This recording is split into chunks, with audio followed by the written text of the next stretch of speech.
What's up, guys?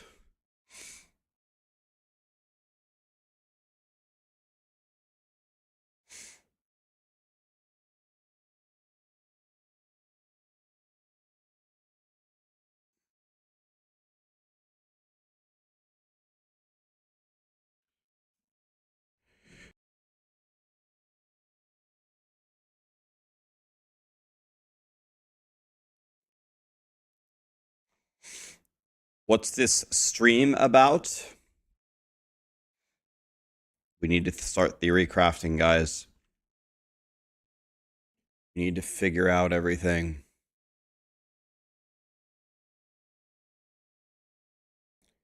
I need to see.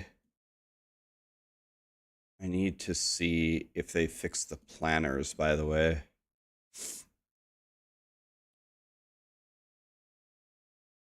Am I ready for the expansion? I am. Well, as ready as I ever could be.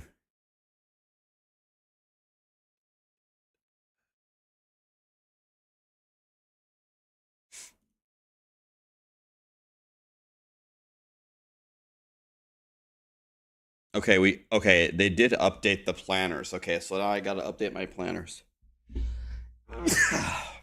Be right back, 1 second.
Man, dude, my allergies just kill me.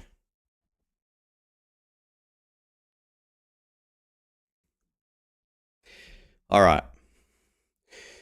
Jizzy Lemon, Swedish Melendra. Thank you so much for the subs. T2 from Melendra. What's up, guys?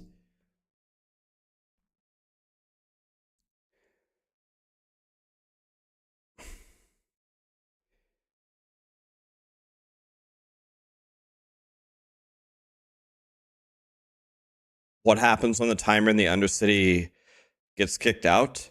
I don't know if you die, but you. That's a good question. I didn't pay attention to whether you die or whether you get ported out.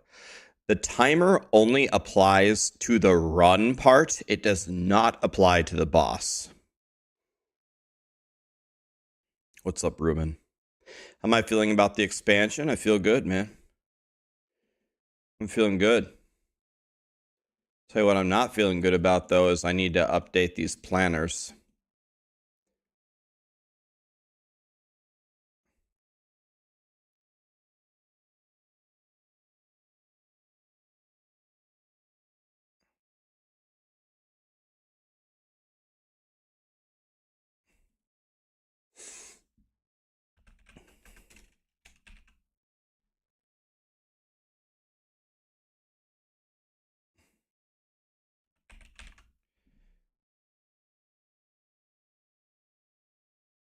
We need to be stacking, by the way. We need to be stacking critical strike damage. Right? Because critical strike damage is what's going to scale this.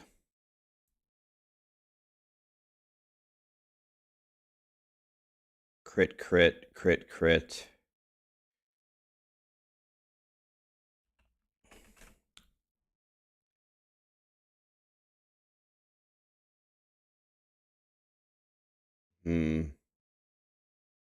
We need crit everywhere.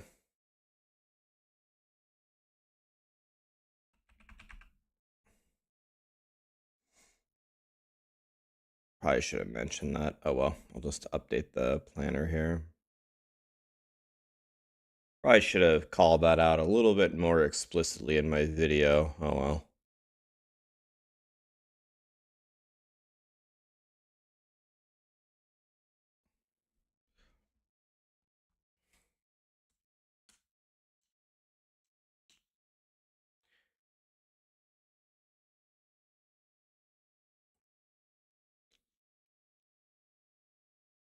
How do you link a Prime account to Twitch? I'll be honest with you, I don't know. You can Google it. How to connect Prime to Twitch.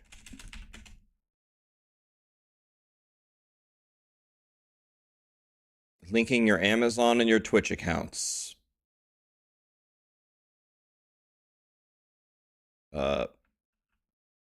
Let me know if this link works for you. Yeah. I'm sorry. I don't know. I haven't done it in so many years, and they probably changed the process. Probably logging on to Twitch or Amazon and hitting connect somewhere. I don't know. Did Blizzard give me a soul stone? Maybe. I have a bunch of packages that I haven't. I actually think I got a package from Blizzard, and I think I got a package from Path of Exile.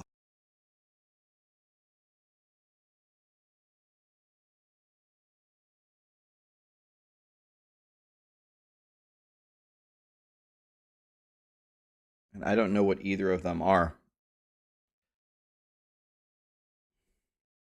Rax, I love all your videos. My question to you is, which build do you recommend for leveling when the game goes live? I'm going to play probably the poison build, this one that I'm doing right here.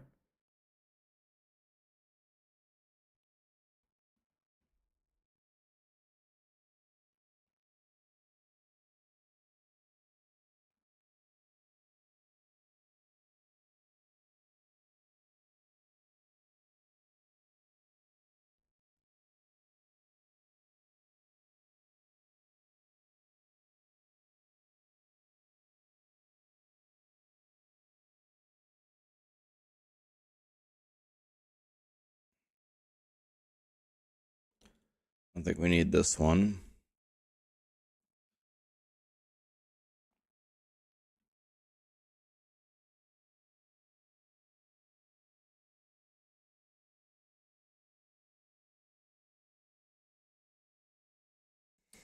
Let me see this real quick.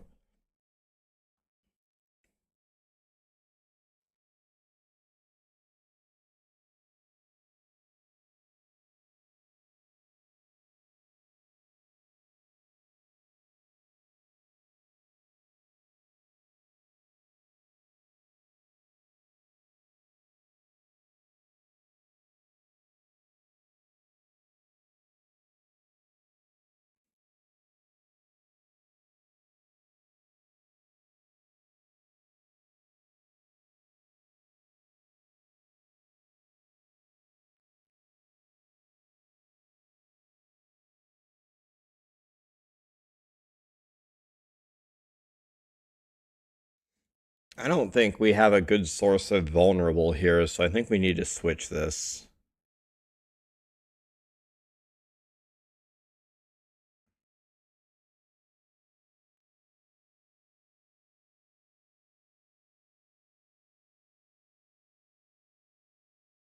I'm not sure that we need the points in Scourge, so we can remove those.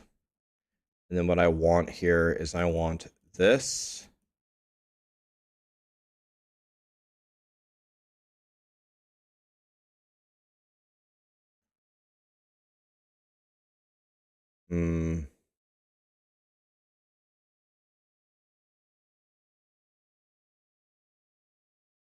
If we don't take these points,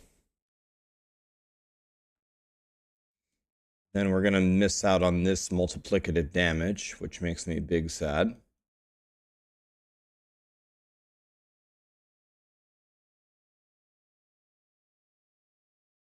Hmm.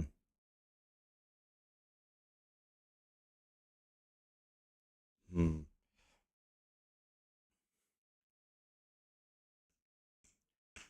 Rob says Druid is worse than Barb. Barb has 2 builds that can clear Pit 100, and Druid has just 1. Uh, that could very well be true, but when I rank a class, I don't rank a class by the number of builds that it has that can clear 100. Like, there's many, many, many factors to consider. Yeah, I made a gorilla build and it wasn't good, man. It's actually the one I spent the most time theory crafting.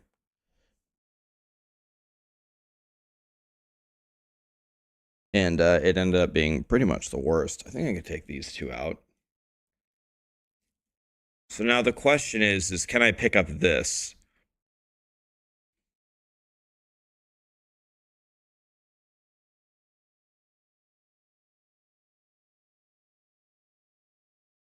I would like to pick up this as well.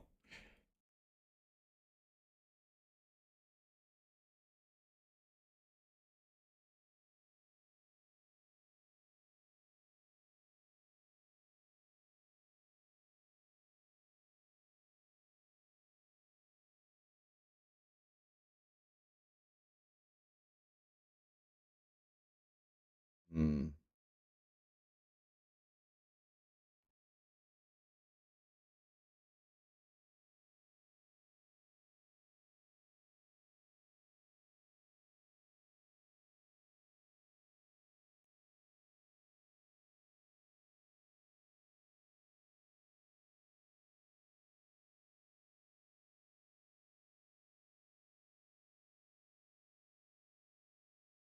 Hmm.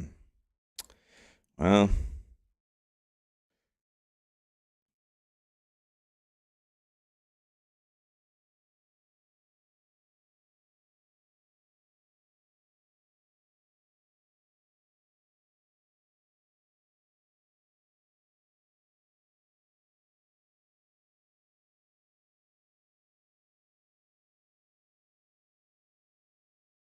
hmm.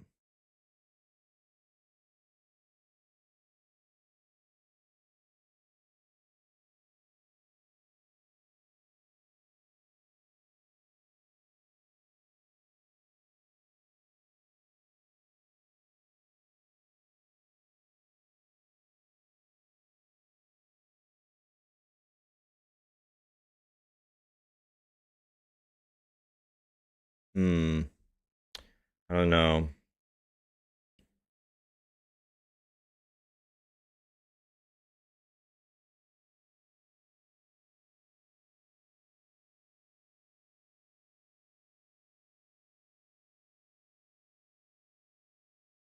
Hmm.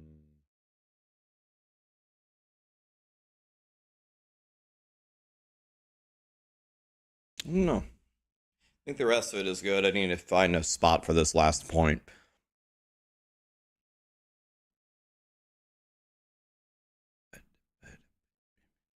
Yeah, James, I'm sorry. I can't believe I didn't wait to start the stream for you to be here. That's my fault, man.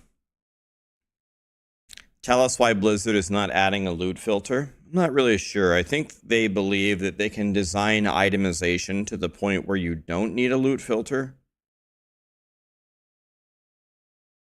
But uh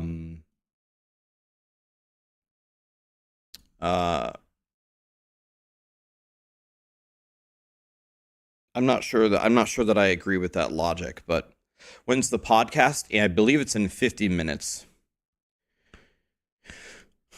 Or you can mute me. You can't ignore me forever. I am inevitable. I'm not trying to ignore anybody, buddy, but there's so many people typing. Tiny Legs just gifted $20. Rax, I wanted to say that I really appreciate your thoughts and feedback on Diablo 4 over the last year or so. I really appreciate your contribution to the community and super excited for Season 6. Thank you, Tiny Legs. What a nice message. Appreciate you. Oh God, Darius is here with a $50 super chat. Jesus, you guys. My desire to play Diablo 4 is decreasing. Have you always had to start your build over? I've begun to play other games like Zelda and Division 2. I bought the expansion a while ago. Should I give it a chance? I've met some cool people though playing Diablo 4. It's really the idea of the ARPGs, man, at least nowadays. Make a build, play it for a few months, and then it goes away, and then you redo the build the next season, if that's what you're referring to. And also, Blizzard's always doing new balance changes and adding in new items, so it's not always the same builds. I understand it's not for everybody, but should you play the expansion? I mean, if you already bought it, probably, and it's all about having fun, man. Do whatever makes you have fun. If you have fun playing Zelda, I can play Zelda Breath of the Wild or Tears of the Kingdom for 1,000 hours without batting an eye easily. So if that's how you're having fun, go do that, man. It's not like the expansion's going anywhere. Leon Sirius, thanks so much for the primes, guys. Quill Volley looks more fun than the poison build. I have a Quill Volley build that I'm going to update here in a second. So let's see, what are my choices here? I could take 5% life, 10% block chance.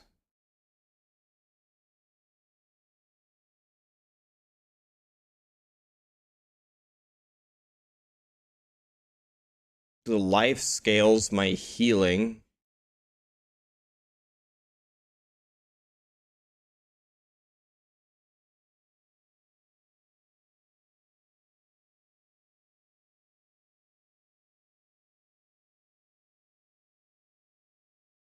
Let's take the 5 life. Alright, so that should be a real good build. Now let's look at the Jaguar, as they say.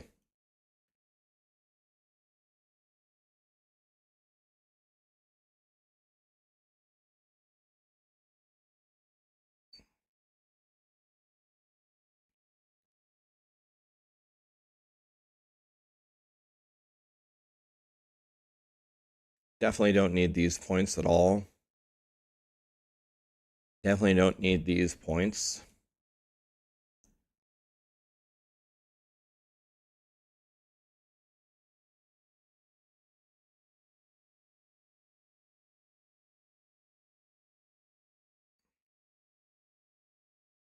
Not sure we need these points either.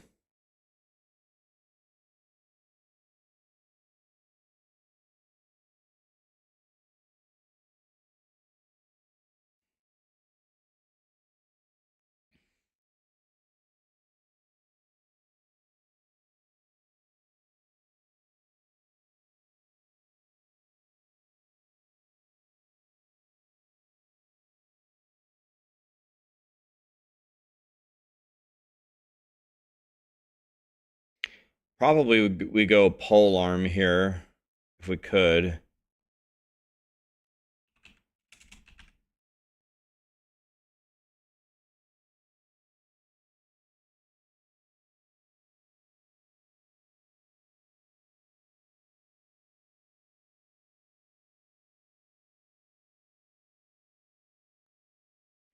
No powers on the weapons.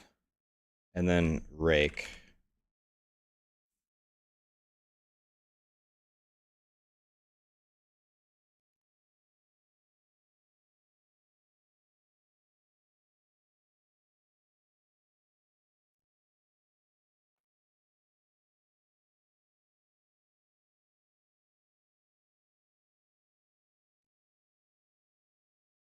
I have to make this guide big good. Not just good, big good.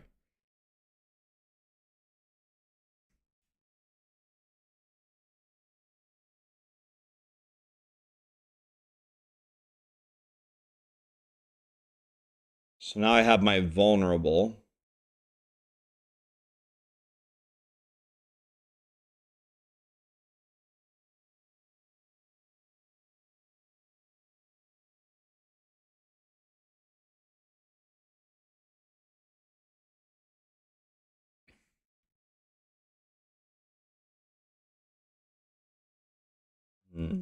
Okay.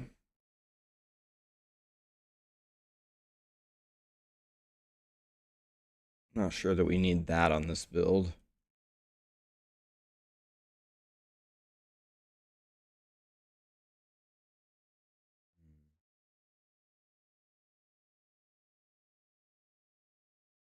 Can't see any juggernaut thing to take here.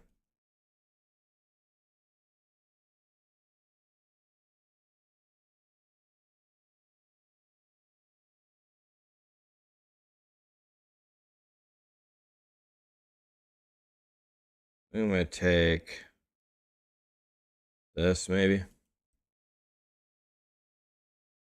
That should be real good. Let me go back here. I'm wondering if we should take this. 30% damage on Touch of Death. Touch of Death is real strong.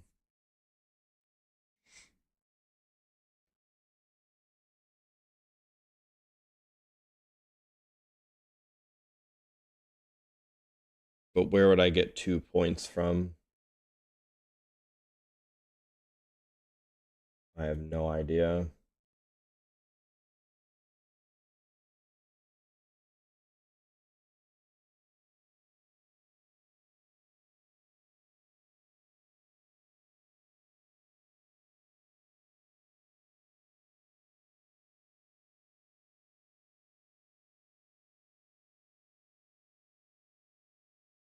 Hmm.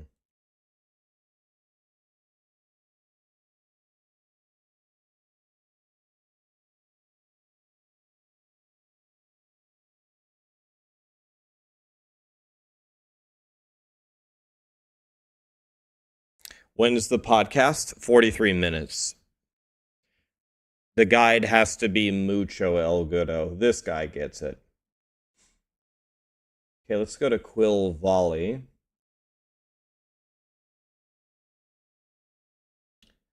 I think that's the only one.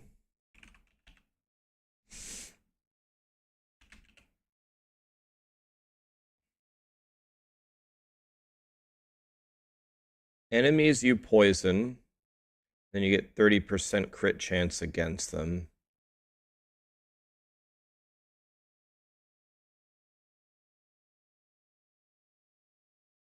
Man, dude, I would love to switch my centipede build to. I would love to switch my centipede build to eagle as the main spirit. But the problem is if I do that, you don't get the barrier generation to stay alive.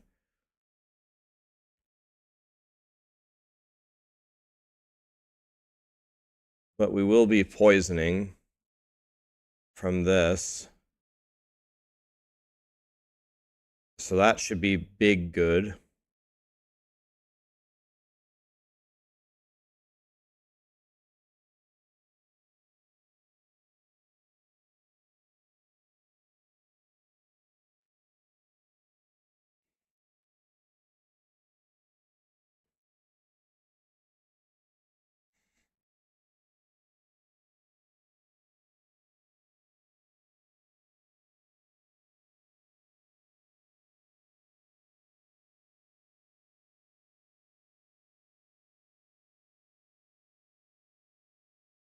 Hmm.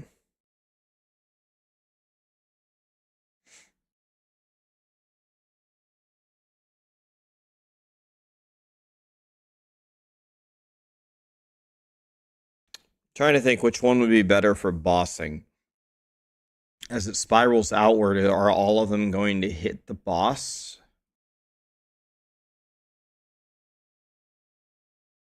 So first of all, we need these 3 points for sure.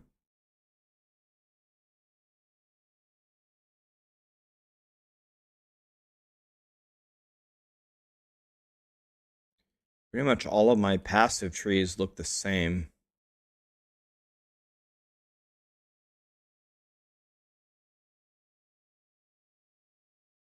Not sure that we need these 4 points at all. So then what we could do is we could do that. Now I have 3 points to spend. What should I get?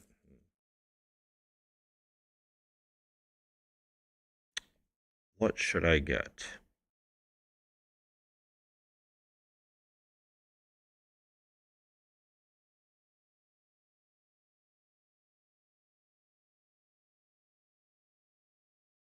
If I was ever going to take velocity, it would be on the Eagle build.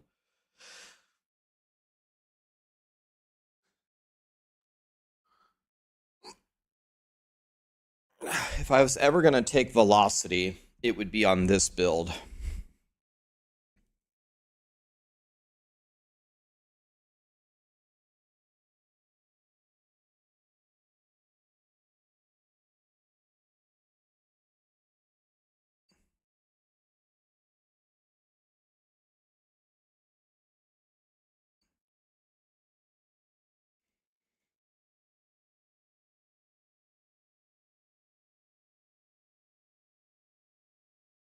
I'm really thinking about taking velocity on the Eagle build.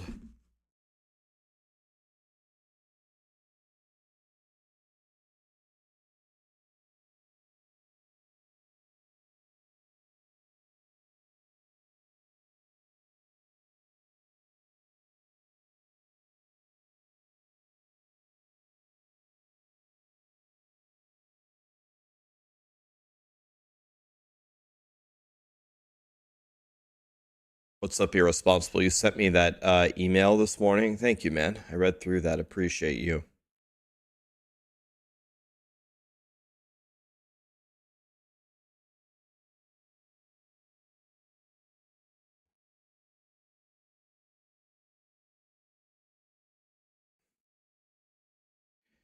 You've been a big fan of Riker for years. Hell yeah, I love CJ. I found your channel by chance when your brain dead meteor build showed up on my YouTube during the D3 season, and I become your main source for Diablo content. Thanks, buddy. Well, it's good to have you here, man. But I hope you still like CJ. I like CJ. I think he's one of the better content creators. I'm a big fan of CJ. I'm a big fan of Woody. I want them to succeed as well. Okay, I think this build will absolutely crush. I didn't put any stats on my amulet, so why don't we put some stats on it?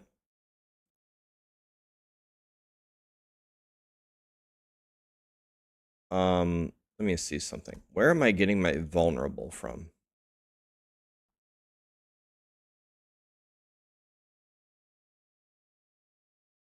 I think the chance to apply vulnerable is way too strong with the polearm.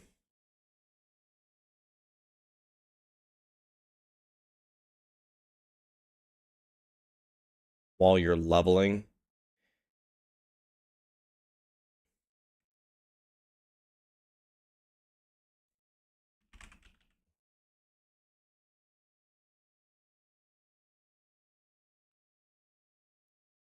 And then this has got to be emeralds, right?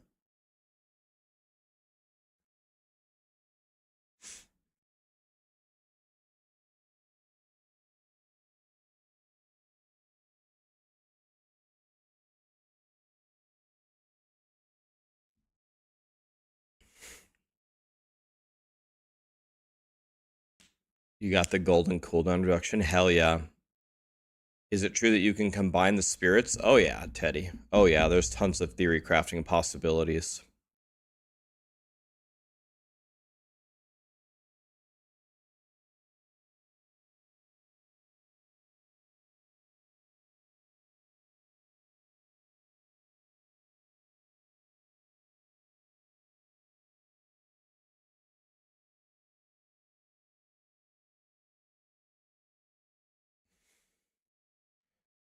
So the hateful one, I'm seeing you're still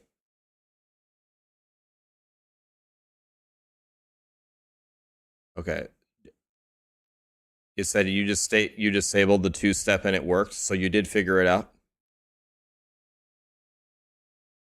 I think I had that exact same problem. My Amazon account was on a different email than my Twitch account, and then I had a ton of problems.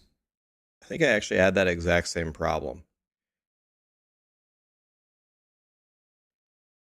Here's my issue though.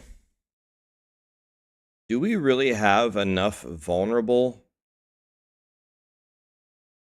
I guess the eagle also makes enemies vulnerable, right?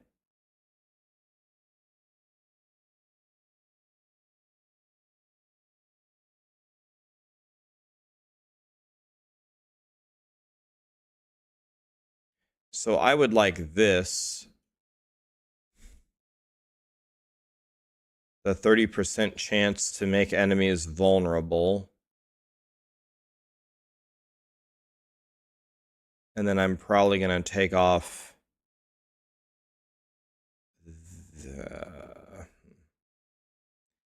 maybe this one.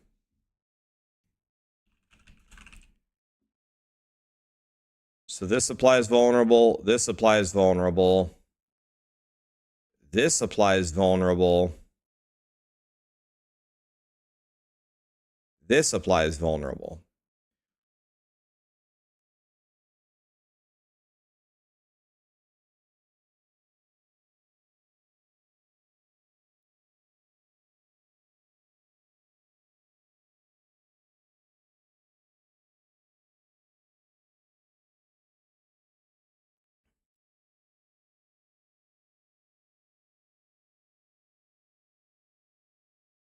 All right. How about like that? That looks really good to me.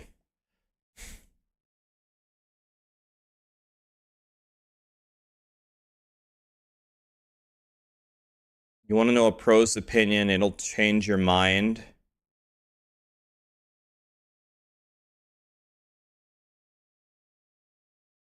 Do you know if the damage from thorns can crit? I don't think if someone hits you and it applies thorns, I don't think it can crit. When you're doing the damage as thorns, I think a lot of it can crit. Although I did not go to the test dummy and try it. I don't think thorns can crit if they punch you and ow, they got hit by thorns. But a lot of these builds are applying your thorns damage to an attack and then unleashing that attack. I have a feeling those can crit.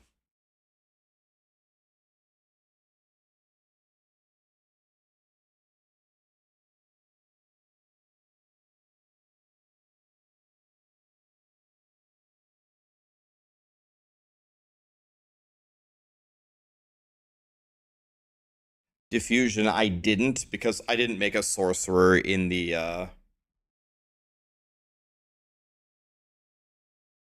can poison crit.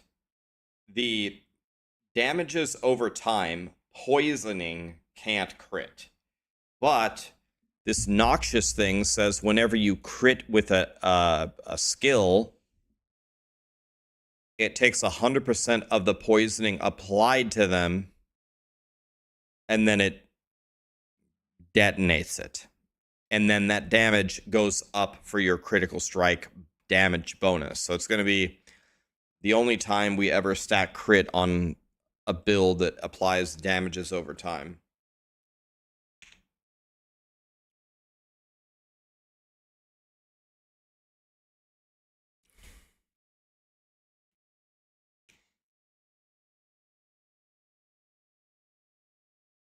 exactly as Yule said.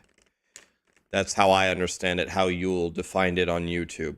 Thorns itself doesn't crit, but Thorns added as a damage multiplier to an attack should be able to.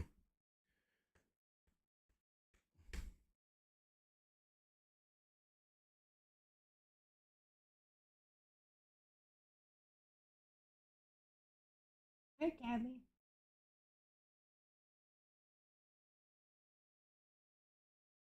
Callie is here, guys. We have to give her some pets so she feels loved.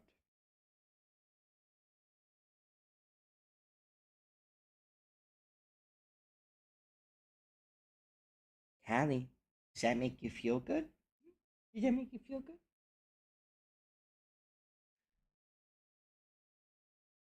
Yes, that's the conclusion, Dell.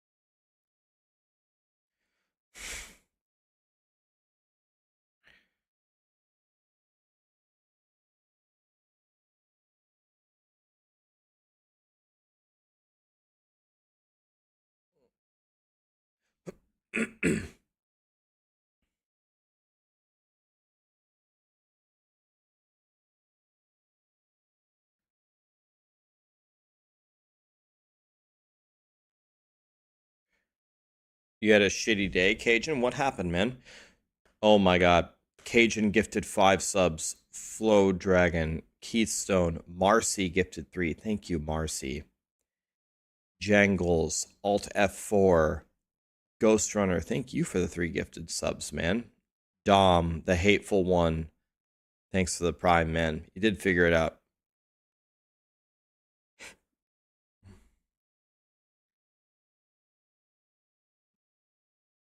That there was a bug that prevented them from acquiring materials for tempering or masterworking. I didn't see that.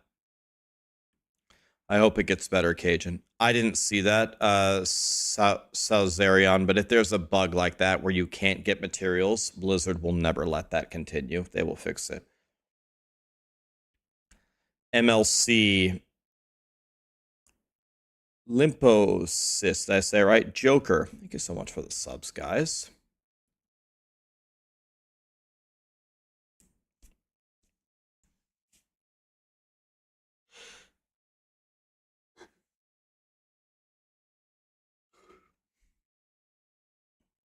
All right.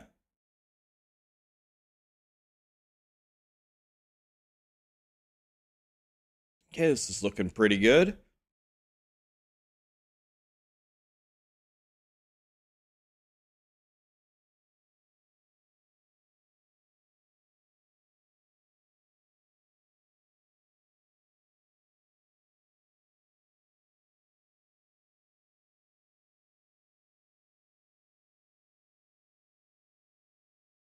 All right.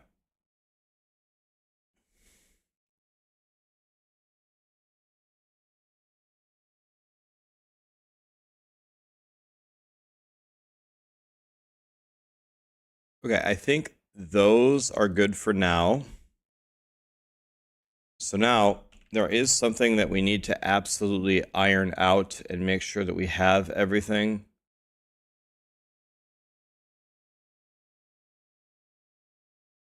I need to fix the... By the way, I did confirm it's going to be like an $1,800 PC, and you can pay the difference to upgrade it. So that's 100% happening. In fact, I can show you the PC.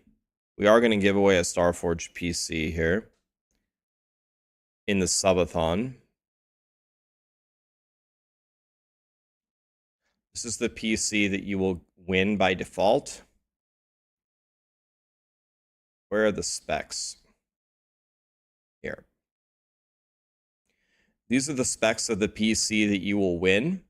But let's say you win this PC and you say, Rax, can I get a better PC? And you just deduct the difference, and the answer is yes. Starforge will let you. So if you wanted this one, for example, you could get this PC and only pay the difference here. Was that $1,825, $700? You could get this PC if you wanted for $700. Or maybe you want maybe you want a better one. Maybe you want this one. Okay, this one, okay, holy shit, this one's 4.5. What does this have in it? The 4090? Holy shit.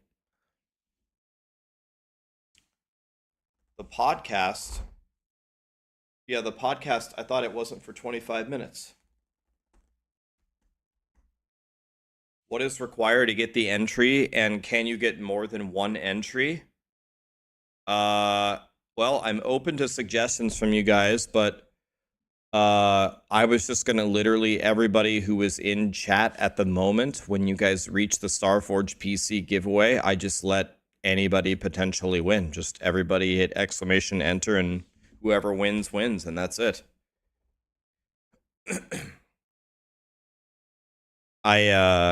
I don't like to lock giveaways under literally anything. You should follow me, sub to me, buy a hoodie if you want to, not because I tricked you into doing it. The subathon. You should sub to me, gift subs to me, donate to me if you want these rewards. And if you don't, then don't do it. I'm not trying to trick you. Too late, I already got tricked.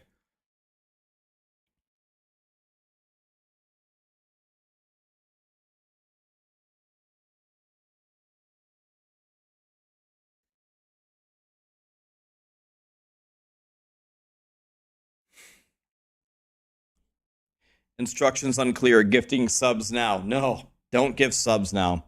Gift them on Monday. So let's put these things in order.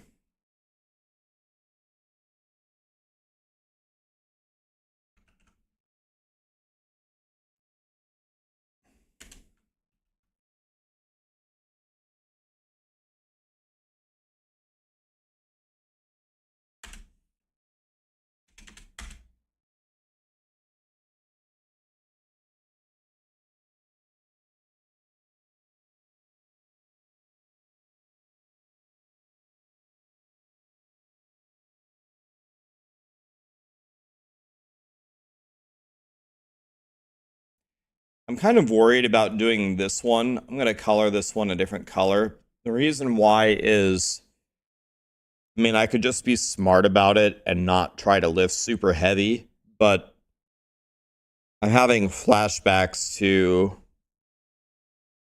when I tore my rotator cuff military pressing. Lifting stream might be kind of lame because I'm actually pretty good at lifting, but I'm sure I would be motivated to show you how strong I really am, and that's a terrible, terrible idea. That's a terrible idea.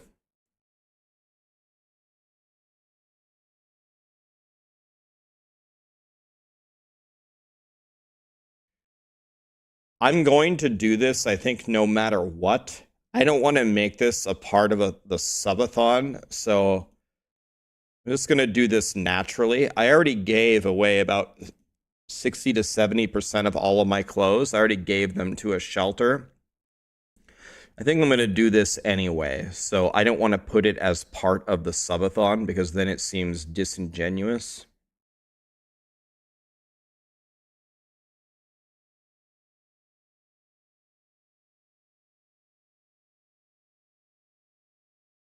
This one we need.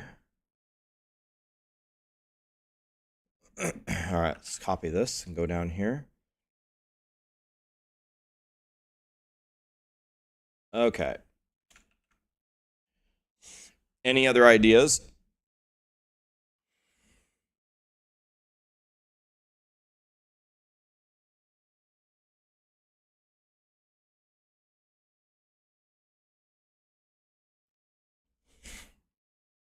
1 hour guitar session with song requests. What's up, Chronix?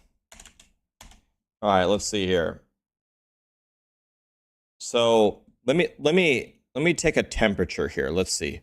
So right now, how many subs do we have? Right now we have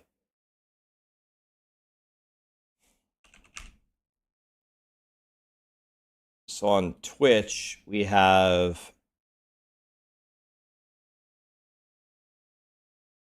3,400. Is that right? Let's see. Let's call it 3,500.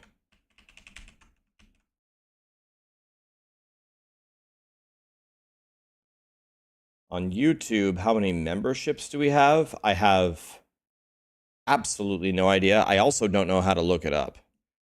I guess let me make one shitty attempt to try to figure it out. Go back. Analytics.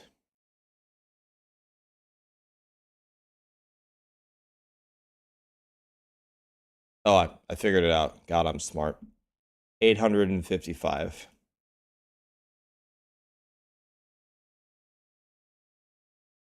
Now, the idea was that if you guys set my all-time sub record to one higher than my previous record, then the subathon would be complete.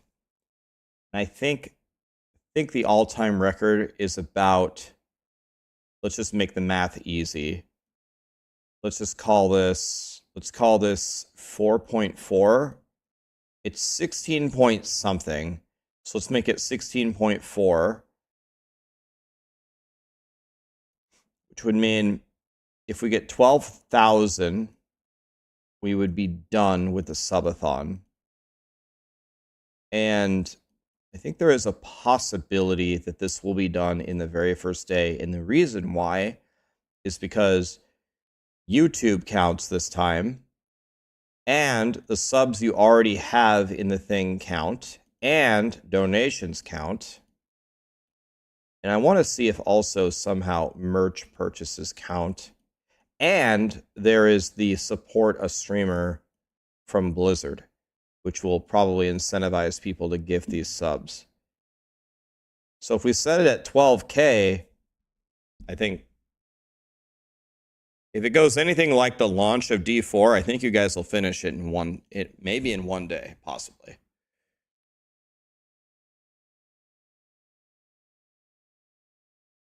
$3,500 plus 855 is 12K. Guys, the point is to get higher than this number.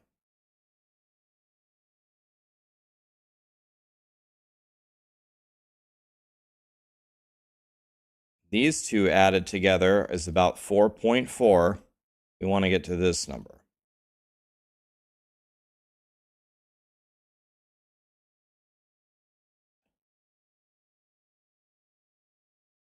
So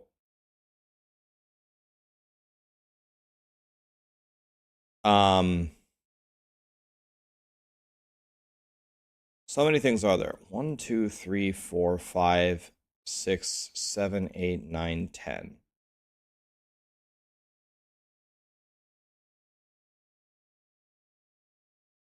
So the Starforge PC, so okay, so the first thing, let's do the chess stream for like 1 sub. What should the numbers be?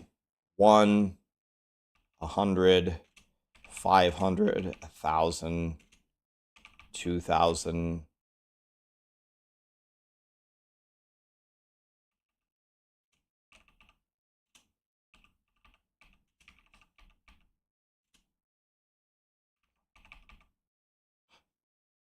Like that. And that would break the record.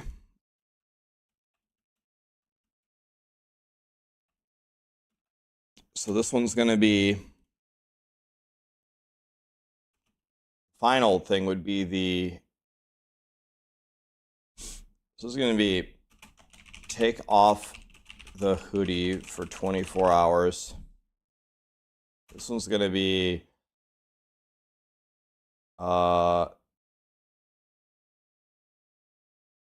maybe the hot tub titty stream.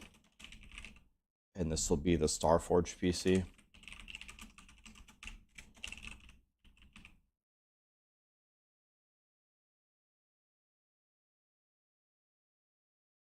You can start it at 1,000. Yeah, but I want you guys to just start winning stuff instantly, though. The entire idea here is for you guys to win everything.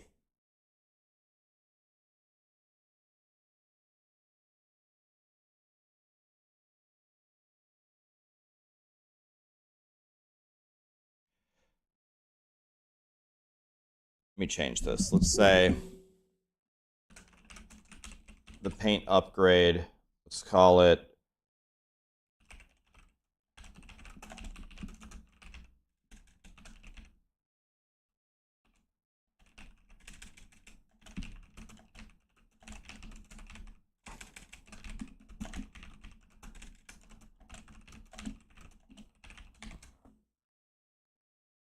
okay.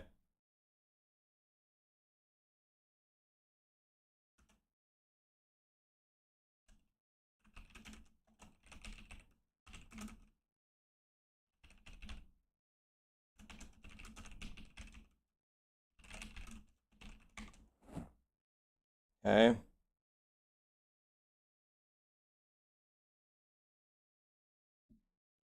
Let's get the Cali cam.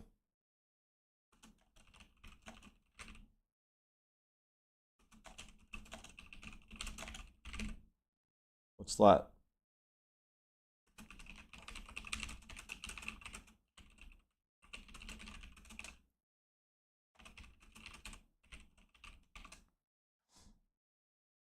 Okay, what about this?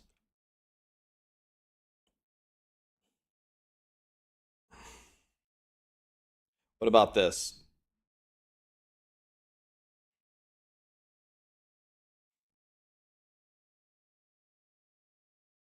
Will you take off the hoodie?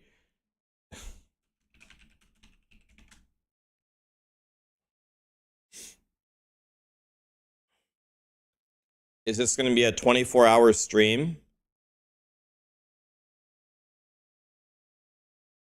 I'm not going to literally do this, but it's going to be very close. Starting on October 7th, I am going to try to stream 24 hours a day for 2 straight months. I won't literally do that.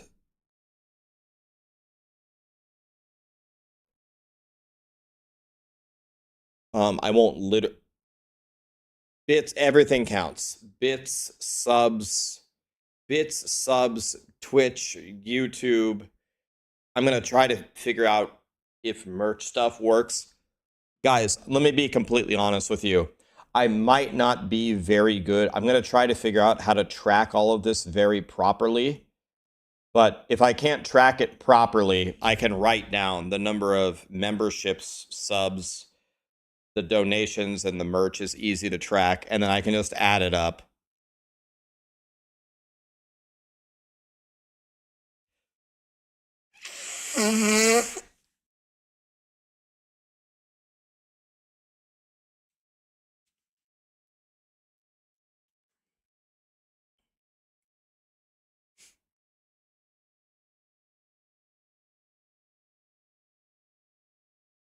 The whole idea is for you guys to win. So I would be willing to add things beyond number 10. I just don't know what to add. One thing that I was thinking about is if we set some kind of higher goal, then I could play through more than 4 if you cared. Like the games that get snubbed here, whichever one of these don't win, I could add another 4 to them. Can I win the PC? if you are present in the stream when we hit this milestone, I'm just going to do a giveaway when it happens pretty much immediately.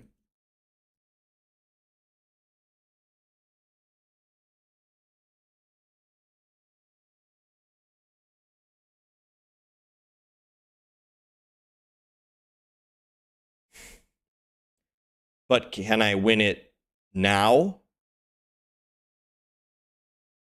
You can't win the PC now. No, because we're not giving it away now. We're giving it away later.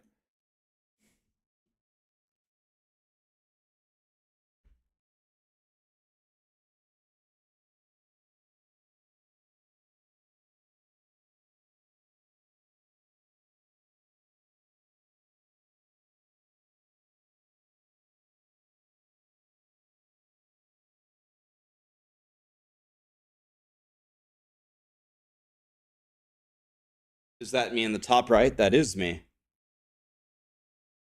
You want to see the real? You want to see that real picture? You want to see the real picture here?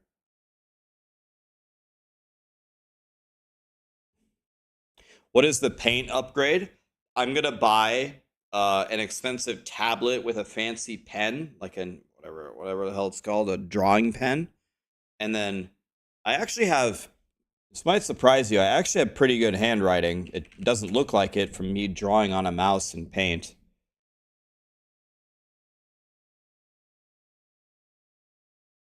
But I actually have pretty good handwriting. At least for a guy. I don't have better handwriting than a girl, but I have better handwriting than most guys. This is my handwriting.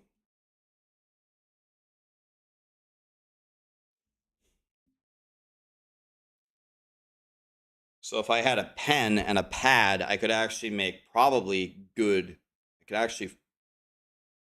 good paints. Not all women have good handwriting. That's true, just like 99% of them. What's the context on the food donation? I removed that from the subathon because I'm just going to do it automatically. I don't want to put something in the subathon that's like weirdly locked behind money and then I give it to charity. That's just weird. I'm just going to do the charity thing anyway.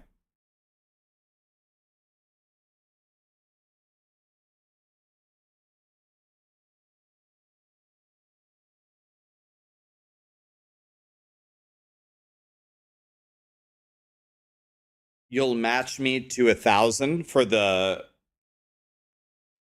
You mean for giving it away to people, for those in need? I mean, that's super generous of you, man.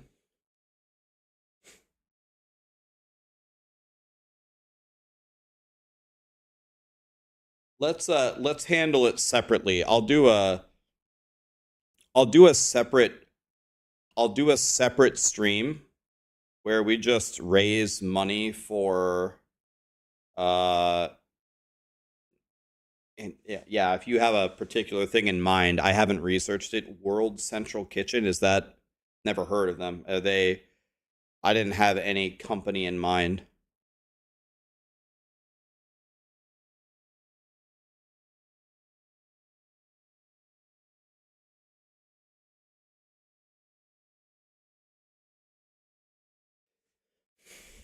I mean, we could. If you want to make some stretch goals, we can. This is, in my mind, this is essentially the end of the subathon.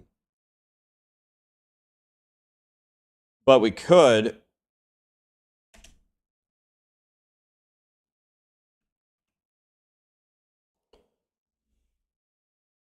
We could keep going and make something ridiculous like.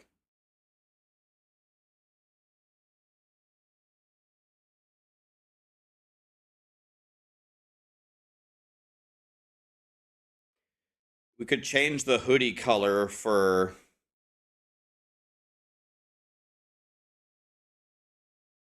I could like wear a pink hoodie for a month or something.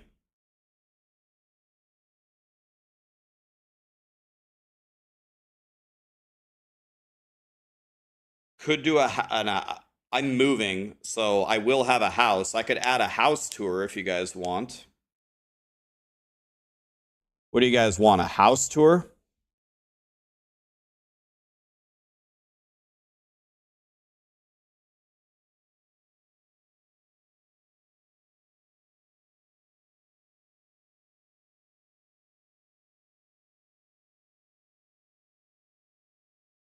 All right.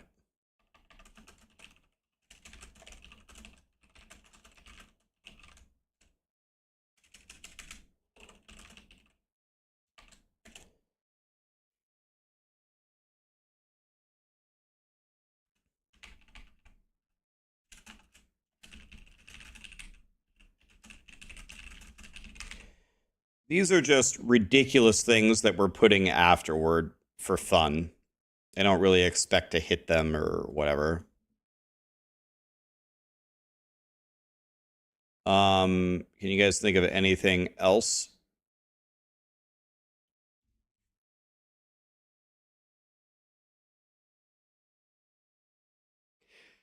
You want to know what we could do?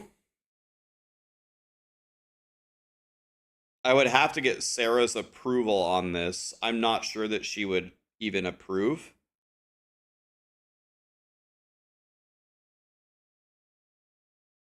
You want to know what I could do that would be ridiculous? I don't even know if I want to do this. I could add 1 year. I could add 1 year to my 10-year commitment.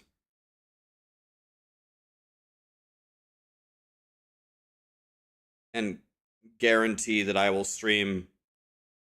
Yeah, I'm watching for it, Vince. Thank you.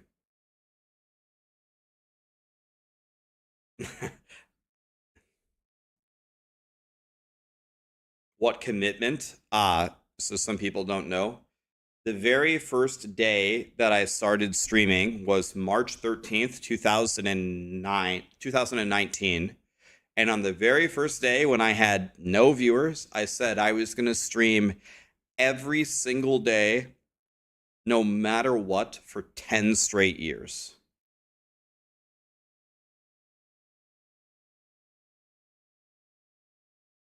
And we're 5.5 years into that. I've streamed for 2,034 straight days.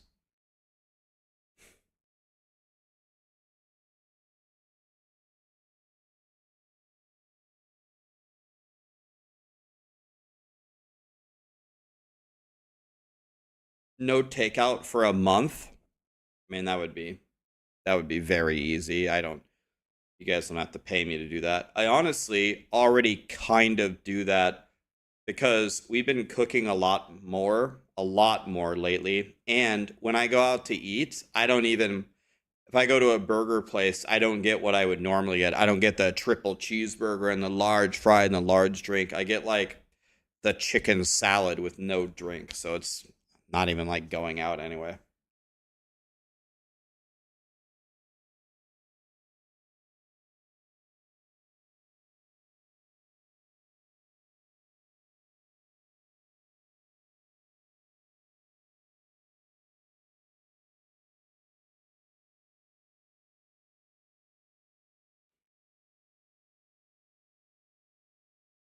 Don't eat for a month.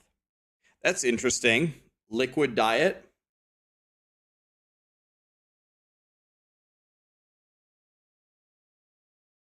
Don't eat for a month. That's interesting. And then a lot of people always say, do like the hot chip challenge. Like, don't get me wrong, those hot chips are hot, but um, I do pretty well with very hot food, and I'm not like an actor. I would eat it, and then I'd be like, this sucks. It's really, really hot. My mouth is on fire. And then I would sit there for 10 minutes until it passes. I'm not a good candidate for these hot challenges. I'm not an actor. Okay, let's do a podcast, guys, with DM and Gazzy. How about that? So let me think about how I want to present this info to you. So I think I open DM stream and then I mute it and then I hide everything on my screen. So what if I do this and I do this and then I'm going to hide my webcam and my sponsor thing. There. How about that? Let's go with this. And when we get started here, guys, let me know how the volume is on my end. And all right. This is going to be fun. Let's go. Let's go, guys.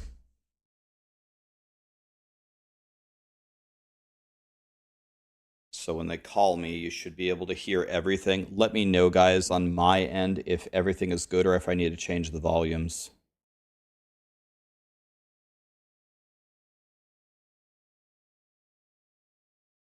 Testing 1, 2, 3. Hello.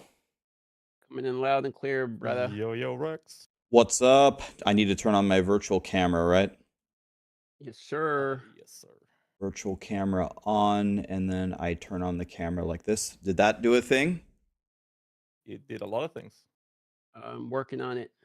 You'll be on shortly. Putting everyone on screen right now.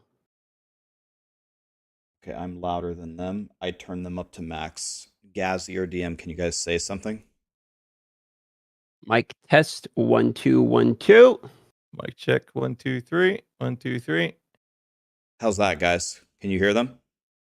You better be able to hear them because I have them at 100. Otherwise, I'm going to have to manually raise them up. That's better. Loud and Okay. clear on our side. Boom. We did it. DM was very loud. That's how we like him. Perfect. We're leaving it. Loud and proud. All right. Got everything in there. We're set up. You boys ready to go? Hey, yes, sir. I'm ready. Ready to blast? All right.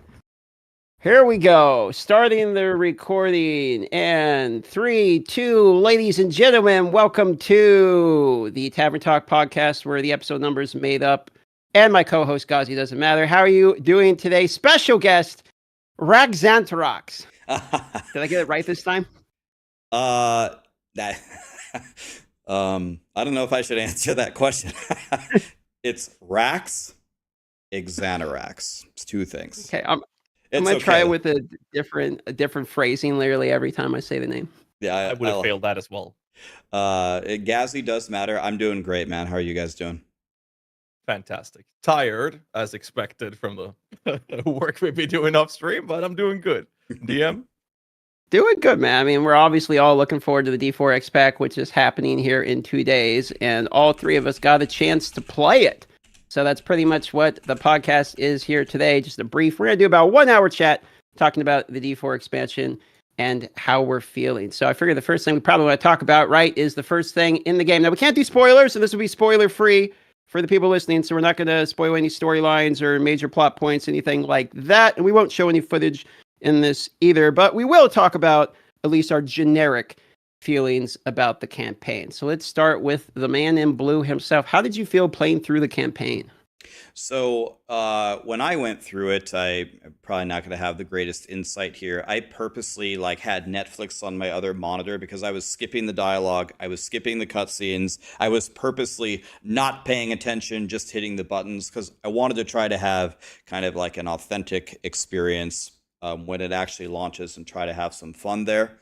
But from the little glimpses that I saw, it seemed like kind of standard Blizzard campaigns. In general, I think this is one area that the Diablo franchise has always been strong in. And like in World of Warcraft and in Diablo, I feel Blizzard's pretty good at their storytelling, usually has some of the industry's best cinematics. So I'm looking forward to actually watching them, on the 7th when it comes out, because I skipped them all in the campaign. Did you guys actually look at them, or did you take it all in and learn everything, or? I didn't have Netflix up, but I did similar stuff. I skipped everything, and as soon as sometimes when you're tabbing back and out, sometimes you can't skip it. I would throw off my headset. I'm taking a toilet break. And I came back and okay, it's over, good, I can move on.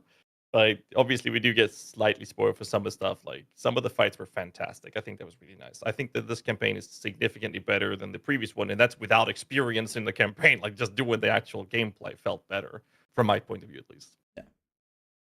So I'm the only one who actually like watched the story, pretty much. Yeah, no, I had the good. One thing that I would say was my favorite part about it, because we obviously can't talk about the story. So the thing that I liked best about it, and I want to know what you guys thought about this. I feel like it introduced mechanics better throughout the campaign than the OG one did. Like the OG doesn't really weave in too much of like, here's nightmare sigils and all. Kind of like you beat the campaign, and then at the end of it, it's like, okay, introduce the mechanics. But in the expansion, it weaves you into like the Undercity and then the Rune Words. So by the time the campaign is over, you at least know all the mechanics, and then you go into the end game and kind of wrapping up your character, etc. Which I know that's not like that part as well. I think a lot of people are like in this category where they buy the game, they finish the campaign, and now they're done. The non-ARPG veterans, I guess, a lot of those people exist. And the fix they did was so clever. Once you're done with the campaign, there's a main story quest that will lead you to these mechanics. I think that was brilliant. Yeah, I think it was better in both parts. I was before I played the campaign, I was wondering, so is the campaign really separate? Is it going to do part of my renown for me? Am I going to go have to find the raids and the Undercity myself? And no, they just weaved it all in together as one gigantic story. It felt pretty good. It felt like at the end of the first Diablo 4 campaign, people are always asking, okay, Rax, well, what exactly do I do now? Well, not only did they weave it in during the campaign, but afterward, they have that quest where they take you on a little scavenger hunt and say, oh, here's how to do Helltide, here's how to do the pit. I think way less people are going to have that question now, which will probably be better overall for the game. But it also felt pretty fun to play as a player. If you play the campaign, you hit most of the different game modes as well. You got like a full and complete experience. Yeah, I definitely agree with that. Something I talked a lot about, I had a talk with Chronix last night as well, was how important it is to communicate to the player base, right? But we know for a fact that the majority of players playing Diablo 4 are not the people watching YouTube, it's not the people watching streams, but there's so many people. So the best way to communicate to them is not a big bulk of text, right? They need a way to let the game's UI guide them and provide that information. And like I mentioned earlier, like that quest to lead them to these mechanics and basically introduce them to it piece by piece, I think is the best way they could have done to approach that. So I'm very excited for it personally. It's the Super Metroid strategy. I know that's one of DM's favorite all-time games. It's when you learn how to wall jump, there's no tutorial. It doesn't tell you how to wall jump. You just see the little critters wall jumping. You're like, I wonder if I can do that. It's the same idea. Did you guys have a favorite part of the mechanics that were introduced there new? We had the Realms Walker, we had the Undercity, we had the Dark Citadel. I'm sure that's probably one of all of our favorites, but was there a moment that you remember the most from getting your chance to play through it? Well, for me, the thing that I like the most, as you already called out, is the Dark Citadel. So for me personally, so it's a little bit dangerous to say something like this, but I mean, I'm just gonna say it anyway. I like MMOs. I like them. I like WoW. I love Lost Ark. I hate the pay to win aspect of it, but dude, I was born to go play those like really hard like mythic raids. I love that shit, man. I wanted to make it impossible. I want to wipe 7,000 times until I finally clear it. I know that's not a fun experience for a lot of people, but I love that stuff. And I was very happy to see when I went into the raids that I was just dying. I just couldn't do the raid because my build was garbage. I didn't have any tempers. I just didn't re-roll my gear. I didn't have the right gems. I didn't have any Paragon points. I was like, oh, I'll just go do the raid on Torment 1. Oh no, buddy, you're not doing the raid on Torment 1. You better go get some gear. You better go make a real build. You have to actually understand the mechanics. It was like, oh, I did this and I just died. It just doesn't work. I love that stuff, man.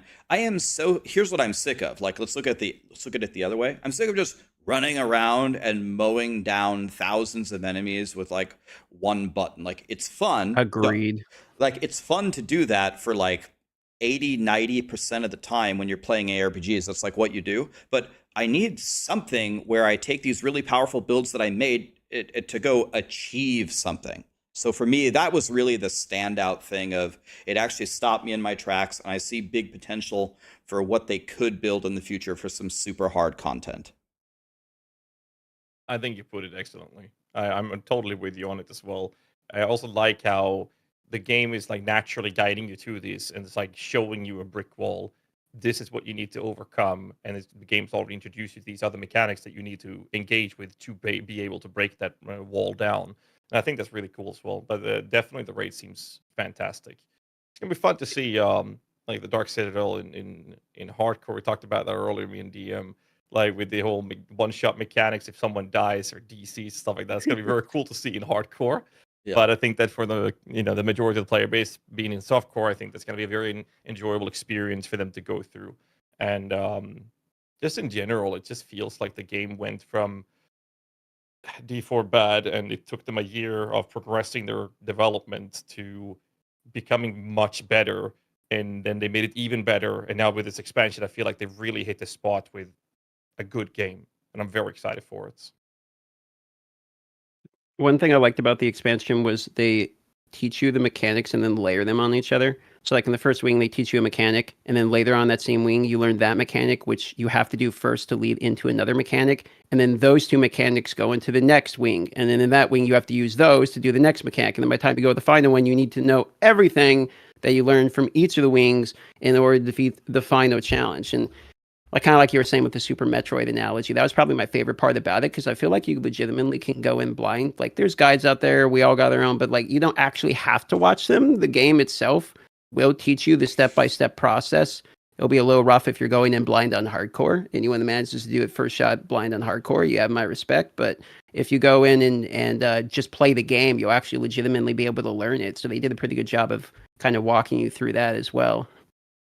Yeah, and I'll tell you another thing that I love that they did with the Dark Citadel, which I really haven't seen in Diablo 4. It's very common in other games, but not really in Diablo 4. So the way they showed in the campfire chat at the very end that they had that really cool armor set and the really cool mount, and the only way you can get it is by clearing Torment 4 of the raid. And I was like, wait a minute. You guys put like some of the coolest cosmetics not in the shop, and you just have to make a really strong character and work all season and earn it. It's like when you killed, like when the game came out, Uber Lilith was like the hardest challenge, or Nightmare Dungeon 100. And Uber Lilith, a lot of people didn't like it because mechanically, like the hitboxes of the waves or whatever. But it was the only real challenge in the game. And then for killing her, you got essentially no loot, and you got that, in my opinion, the super ugly blood horse, which I have never seen anyone ride around on at all because it's stupid as hell. So it's like they finally put some of the best cosmetics and rewards in one of the hardest game modes on the hardest difficulty. So that will motivate me not only to try to achieve it myself, but help others doing it. And by the way, the Dark Citadel's multiplayer, and people like have to go in different wings and do different mechanics. We're not going to be able to just walk in there and one shot it for you. You have to actually play the game and do the mechanics, so everyone's going to have to do their part. I think it's a big step in the right direction. Yeah, I like agree having with you. And sorry. No, go on, guys. Yeah, I agree with the statement. I will say though that the blood horse you got from Uberlith actually fits the thematic of a blood necromancer. So I mean, I did actually use it. But I mean, taking that aside, I was talking to Adam about this actually, and I told him like that it would be really cool to have these super unique kind of MTX or transmogs or whatever, right? From defeating the pinnacle content, aspirational content. And I feel like they missed that opportunity when they introduced Uber Duriel. How cool wouldn't it be if you were riding around on a maggot? People would literally react to that, right? Like, what the fuck, So I think that stuff like that would be really cool. To see them do this with the Torment 4 is very exciting. And I think it opens up a lot of venues for making it interesting and this being an end game goal for you to play more than just up to a certain point of the game. Now there's actually something aspirational with a reward at the end, right? I think it's the best kind of content to have that reward behind, in my opinion. Because I remember when the Gauntlet came out, they launched a $65 horse, that $65 horseback currency with it kind of at the same time. And one of my things was, why not just put this in the Gauntlet? Like, it's a cool cosmetic. It doesn't mean anything. Why sell this at the same time when we have a Gauntlet with literally 0 rewards? Like, just put the horse in there as a reward for the Gauntlet. But it's actually better than that suggestion, because the Gauntlet, if it was for a leaderboard thing, only a certain number of people are going to get it if you have to place on the leaderboard and something. But like, anyone can clear the Dark Citadel, really. But you just have to get good enough and get a good enough build to actually do it. Speaking of builds, do you guys know what build you're going on launch? Gazi, start with you. I hope it's gonna perform as I think it is. Let's see. Kepeleke, Touch of Death core skill with Temerity, Jacinth, Starlights. That's the idea. Okay, So basically Giga poison. Heal. Poison. Yes. What about you, Rex? I'm gonna do the same thing. I was super drawn to the poison builds. I mean, I was already drawn to it before I got to play it, and then when I played it, it didn't help that the centipede on like the play test back in whatever August was way stronger than everything else. The centipede was just insta deleting everything. I'm like, yep, I'm having a lot of fun with this. I think I'm gonna keep playing here. And then yeah, like Touch of Death and Stinger and the centipede seem very, very strong. Seem like one of the top builds. So probably going to be Theorycrafting around there. I expect just everybody to be playing so many different builds. There's going to be so many crazy combinations that people come up with. It's going to be really interesting to see everybody, like, just tab through all the streams and see what everybody's playing like 1 week into it. But I'm definitely leaning toward going poison. If I don't go poison, it'll definitely be eagle. I didn't think the jaguar or the gorilla had the same output for me. I definitely agree with that.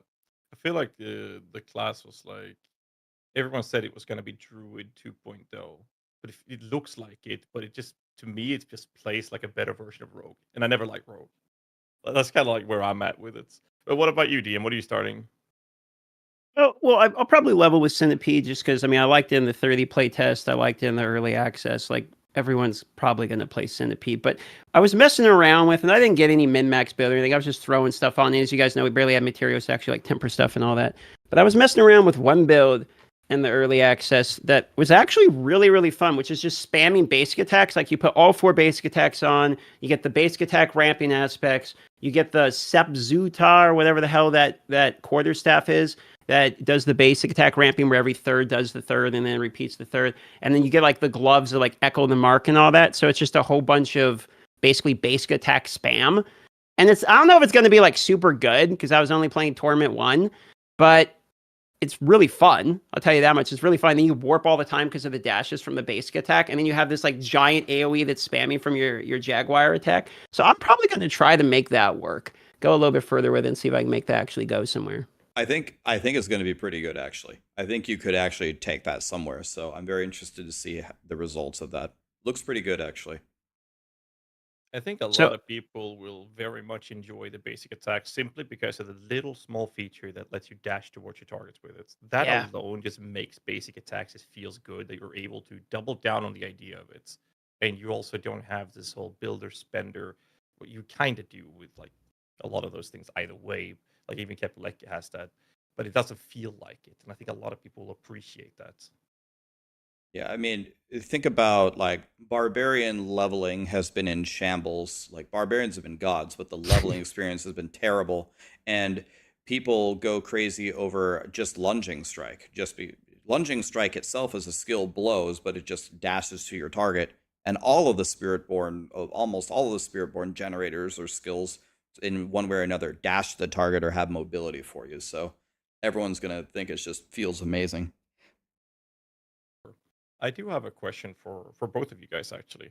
It's been a bit of a topic I've been having consistently, and it's player expectation, right? So we have a large portion of the player base that is not the ones watching YouTube's streams, and they're a very large portion of it. And we as content creators have a tendency of setting a sort of expectation on the people that are or to our audience where we do the hardest content ever very quickly because we're blasting 30-hour streams or whatever, right? We get there really quickly and we go Torment 4 and all those things, right? But they've also clearly stated that Torment 1 is where you can do everything in the entire game. And also from what I saw from the people that really blasted the review was that most people actually stayed in tier 3 farming.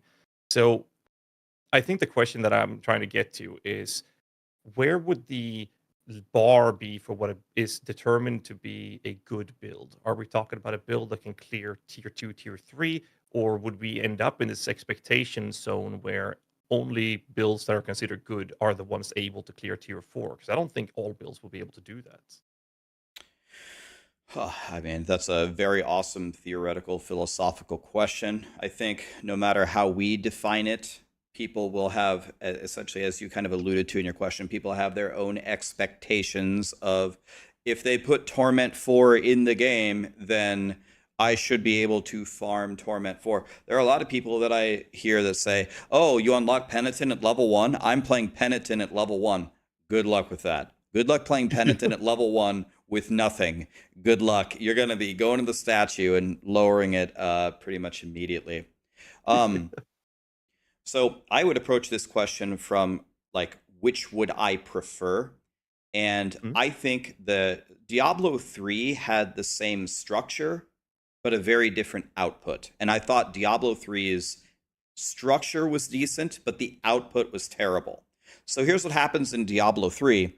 You have normal through Torment 16, and you play on between normal and T1 for about 2 hours. And then every single build for every single class, if you have any idea what you're doing, goes immediately to Torment 16. Everything in the middle, the whole cream filling, is completely trivialized. It means nothing. There is no progression through it whatsoever. It's T1 to T16 immediately for all builds. This is super garbage. Here, I love the fact that you really, it feels very punchy when you turn up a difficulty. It's a little bit of a journey. So I like the fact that if some of the builds are gonna, like, farming content is all about speed and efficiency, right? We know that. So if it takes you 10 minutes to clear a T4 dungeon and it takes you 2 to clear a T3, I really don't mind if the farming level bar is set lower than Torment 4. I think that's a hell of a lot better than what Diablo 3 had. I can definitely see that for sure.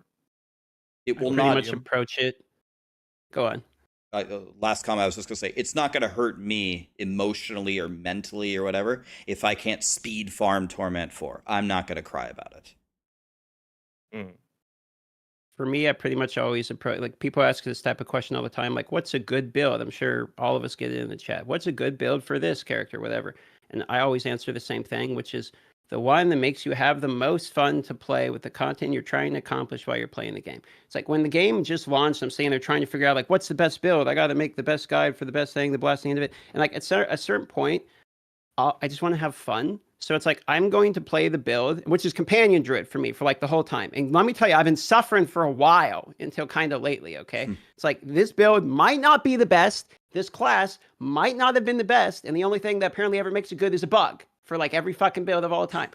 But I'm going to play it literally anyway, because that's why I want to play.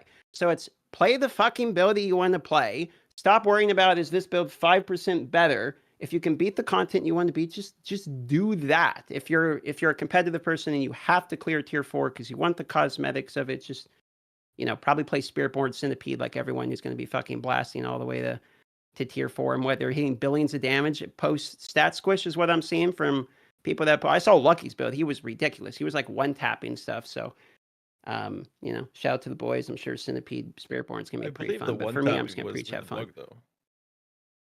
I don't know. I wasn't one tapping shit. I can tell you that much. I was struggling with the rest of us. I do like the what you were touching upon, Rax, earlier, where the whole idea with, let's start Penitent level 1. I'm sure there will be some builds that can do it. There will be very, very limited builds that can do that. But very, very limited. But it's like Centipede leveling, I was like normal hard. Hard was rough, doable, but I went normal very quickly. And then when I did Quill Volley, for example, no problems. I could do expert, not penitent, but like I could do it expert. But it's like you said, I mean, it would take me so much longer time to do that, and I would have to do the whole builder spender. Whereas in normal, I would literally just one shot the elites. So it's just so much more efficient in normal. But we had this discussion in the early seasons of D4 as well, where the benefit of going up in difficulty just wasn't enough because of how much longer it would take you to kill them. So you benefited more from doing the easier difficulties. And I think that as long as people realize this and actually play the game that way, I don't think that they're going to complain about it. But then having access to Penitent on level 1 is fantastic for the builds that it's going to be your second character.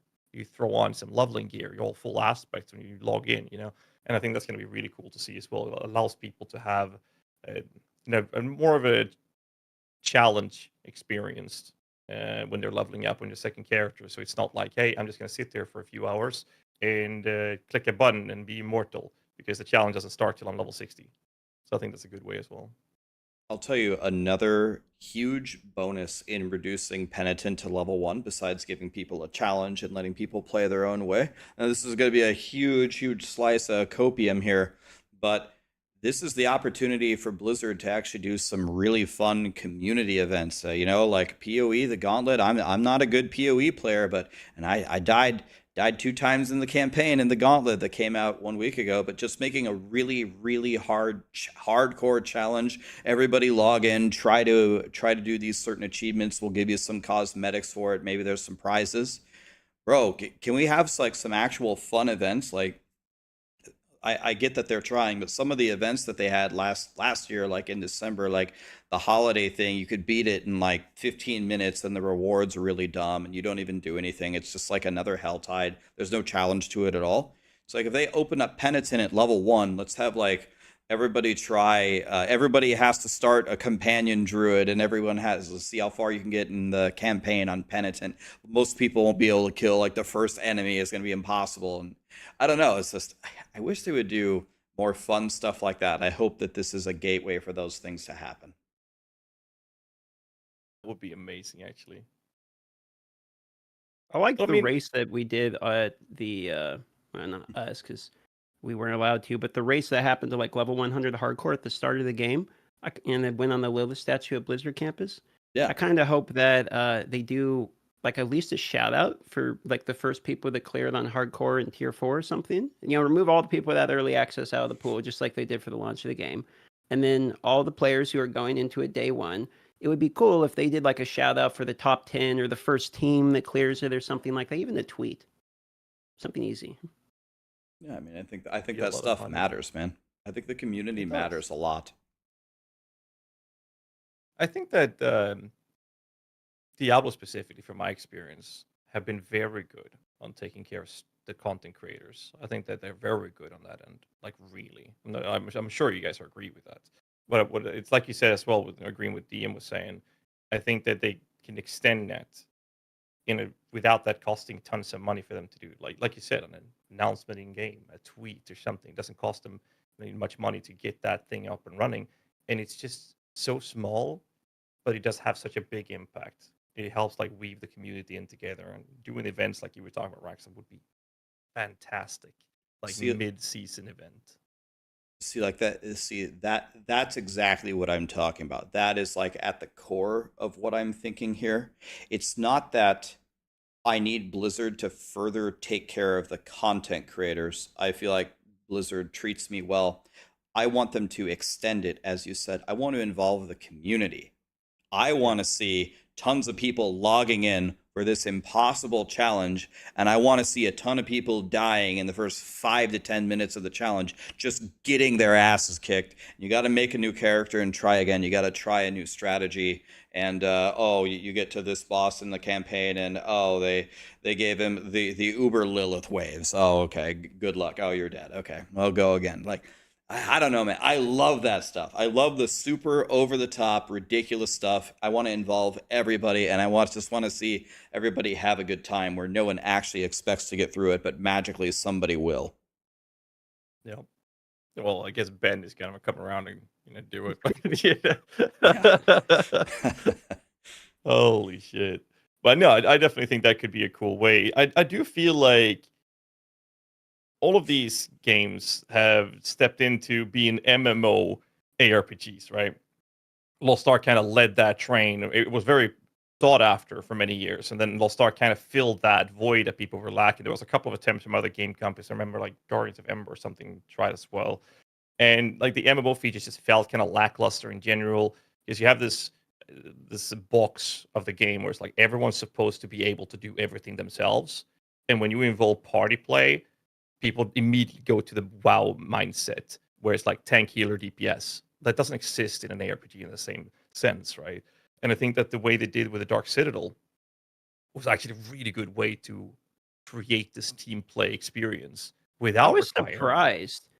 Yeah. The mechanics were like pretty well done. Like it's balanced for both 2 and 4 players. Like if you do 2 players, you know, there's the mechanics like the double portal where you both have to go in. So you have to make sure that you guys are going the right one. Requires communication, but you can be with 2. There's some more room for air with 4 people, which makes sense. But you can also do it with 2. It's just slightly requires more communication. And the way they, like I was explaining earlier, the way they teach you the mechanics is they stack upon each other until like kind of goes to the ultimate challenge at the end. I was really surprised with the Dark Citadel. I played it with Riker and Lucky. It was like my first experience going into it. And honestly, when I went into it, I expected a tink and spink, like gauntlet. You go through, here's fucking Tomb Lord, you kill Tomb Lord, then you kill like the tutorial boss, and you know, congratulations, gauntlet's over. But I was like, wait, this is an actual mechanic. I have to like stand here and do this thing and then go somewhere else and do this other thing, wait for the teammate, and where it splits up and you each kind of go your own way, like it's Portal 2. I really was surprised with that, to be honest. And I mean, That was pleasantly. Oh, go ahead. yeah, I was just gonna say that's how you have to do it, right? When you don't have roles, when you don't have tank, healer, DPS, you need to involve the party in doing all the mechanics while DPSing. So the mechanics need to be team oriented. And Yeah. lo and behold, here we are, finally the first version of that. The thing is, for me, kind of, and to add to something that DM said, the mechanics themselves felt pretty good on the raids, and so this is their first try. How did the first try go with the Abattoir of Zir? Well, it was pretty terrible. How did the first try True. go with the Gauntlet? It was pretty bad. I have done 2 Gauntlet runs ever in my entire Diablo 4 career. And I played Diablo 4 a lot. This was one of the first game modes I walked in and I said, oh, this is actually pretty fun from the start. So if they continue to evolve it and build up the mechanics and build up the rewards and see what kind of ideas they can get, they should go talk to the WoW team to see what ideas they can get from them. I just watched the Race to World First that I think Liquid won. But it feels good to go into a game mode I haven't played before and actually like it from the beginning. Yeah. It's arguable also- if it's like the first mechanic that feels like they did get it right from the beginning. Like you go in, it's like, yeah, I don't really think there's a lot to change. I will argue that one of the best additions they made was phasing the bosses. So it's like you can only do 1/3 of the HP, and then no, he's immune.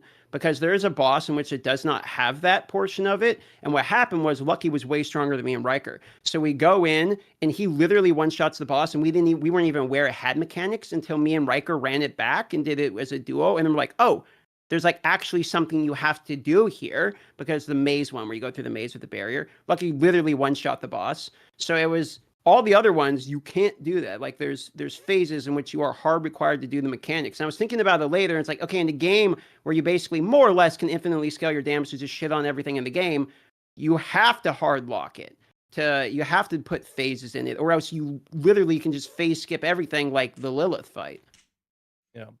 No, I definitely agree with that. I know a lot of people are very anti the whole idea of immunity phases. I feel like the only way in a game such as an ARPG to create a scenario where you actually have to engage with the boss's mechanics is to have immunity phases, because you will eventually get to the point where you're just one-shotting everything. That's kind of the idea. Like you're just scaling your power up, and you just one-shot things. Even PoE has that issue to some degree as well, where the Uber bosses prevents that for most builds. And I think that's a really good way to do it. That makes the fight itself unique and entertaining, rather than you're going in and hitting a loot pinata, right? Yeah, I would say on boss phasing, I would say there are people that really like it, so you have to engage the mechanics. There are people that don't want it at all. When you get the super powerful build, you just get to one-shot the boss. I'm very much in the middle, And for me, a boss fight that feels very, very well tuned in terms of the amount of phasing that they have and the amount of mechanics that you can, let's say, skip via your power is Maven. So for me, Maven, when you get like, I haven't fought her too many times, but when I got a super powerful build, all like the mechanics in like the first phase, I just hit her so hard that I barely had to dodge any of them because she went to the next phase. But then more or less at some point you're going to have to do at least one memory game to make it through the boss. And I thought this is a pretty good balance. Like you're not going to get away really with getting through Maven without at least doing a memory game. But as you get way stronger, the fight did get way easier because I got to skip some of her non-critical mechanics. So I always prefer a balance. If you are phasing the boss for every single little mechanic that they have to do, and you're making me do like 5 to 6 mandatory things for not a super endgame pinnacle boss, I think that's annoying as hell. But if they have a core thing that you have to solve every time that you fight it, I feel that that's a good thing that you shouldn't be able to skip. I'm totally with you on that one. Speaking of core mechanics you can't really skip, how'd you feel about the Realm Walker? I thought it was super boring. Yeah, I'm just gonna be I- honest. I thought, in my opinion, it's one of the worst seasonal mechanics. I'm not just trying to shout, because I actually like the expansion, but the season 6 is kind of separate the mechanic. It kind of felt to me like the expansion's launching, so let's just release like a mid-season, because all of the focus and hype is on the expansion, so we can kind of just do something boring. Here's how I correlate it. If you're playing World of Warcraft, what's the worst quest you can get? What's the worst kind of quest you can get? Betty lost 5 apples. Go kill this dragon in this cave. The worst kind of quest is escort. Follow this cart to the end of the road. I mean, I can't do it, man. I hate them. It's not a 0 out of 10. It's a -5 out of 10. Following along the Realm Walker as he spawns 5 monsters and he makes 10 pit stops. The reason why I don't mind the season mechanic is because the rewards are very good. The rewards, I'm going to do the Realm Walkers because I want those opals, because I want to grind my Paragon levels. I want to level fast. But the actual doing it is, I don't like it, man. I don't like escorts. So you can never make me like an escort. I'm on the opposite side of it. Like when you describe it that way, I can definitely see that. So something I've been very annoyed with any ARPG is that every goddamn mechanic is stand in a circle, kill monsters. Oh, this time it's a triangle. Oh, next season it's a square. Ooh, I'm like, okay, give me something interactive. And I didn't mind. I didn't feel like it was an escort. To me, it felt like, okay, I'm killing these. Okay, now I gotta. He's moving. I gotta move up and kill these things here. I felt like I was doing more than just standing still in a circle, and that's why I didn't mind it. But I also feel like it's definitely elevated with something that I'm very, very, very happy with when it comes to what they've chosen here, and that is the drops, right? The opals. You're able to essentially pseudo target farm, and I think that any ARPG that's in the history of gaming is always there for you to grind out and get powerful, and you want to target farm, or you want to farm X or Y items, right? You want to get that unique or that material, right? And giving the players the opportunity or the choice to essentially pseudo target those farms, like the opals is one thing, and with the opals is now further emphasizing this. Hey, I want more gold. Okay, here's that. You want more materials? Here's that. What you can do for that one. You need more equipment? Here's this. And I think that approach itself is fantastic. And I keep thinking about how they do it with like last Epoch, for example, and finding some sort of middle ground with how they can incorporate that in D4. I feel like that the Realm Walker's rewards, like you said, provides that pseudo target farming esque approach, which is just elevating the enjoyment I get from the game. Yeah, so yeah, I think you made a lot of good points in that just blasting through enemies standing in the circle or the triangle is not what we want. We both agree that the rewards are very strong, and we both agree that we like the ability to target farm, kind of choose your rewards is very nice. The problem that I have is what I don't want is I don't want Blizzard to change it from blasting everything in a circle to a very slow escort. That's for me either a side grade or a downgrade. It's like I agree with you completely that that's not what I want, but what you gave me instead, it's like you gave me broccoli instead of Brussels sprouts. Like, I wanted tacos, and you didn't give me tacos, and that's a problem. Fair enough. What's your take on that, DM? Like, after hearing us, I mean, this is vastly I different. mean, I'm still in this. takes. You're not going to convince me. Like, I don't like it. Like, Okay. I don't find it fun. I think it's a boring mechanic. I like the rewards, but if you're asking me, I'm going to do it. The answer is yes, because there's Opos. The second Opos isn't there. It's literally a dead on arrival content I would never do for any reason. So the only Fair reason enough. I'm going to do it is because of Opos. And there's other mechanics they've introduced that I quite like. The Dark Citadel, in my opinion, is the best thing they've ever added to the game. The Undercity, I like that a lot more. But Realm Walker, absolutely not. I'm good. I love how DM opened with, "You are never gonna convince me otherwise." He just hates. No shot. He just hates. I know. I just like the idea of not being killing things in a circle. So, like, I first engaged with it, I was like, Both I'm can not be gonna true. stand still. Both Oh can my be god, I true. actually do something. Like, okay. And I liked it, but I do feel like, I definitely see the escort thing, and I definitely think that if you do it enough times, the escort's gonna be, that feeling is gonna take over the enjoyment. I think. I didn't both do too many. also do not like standing in a circle and killing a monster for every mechanic ever. I agree with that, but the realm, that's like they're separate conversations. Don't like circles. Don't fucking like escort missions either, my dude. So I can't, eh. You know, Same That's thing. fair. Same thing with Raxxanterax. one thing that I think they could have done, like if I compartmentalize the mechanic, I think the portal part is a lot more fun than the realm walker part. One thing that I think they could do that would make it wouldn't solve it, but it would make it better, is throw way more monsters. Make it way more chaotic. It's literally like 6 monsters every 20 seconds. I'm just like, oh my god, dude, I'm falling asleep here.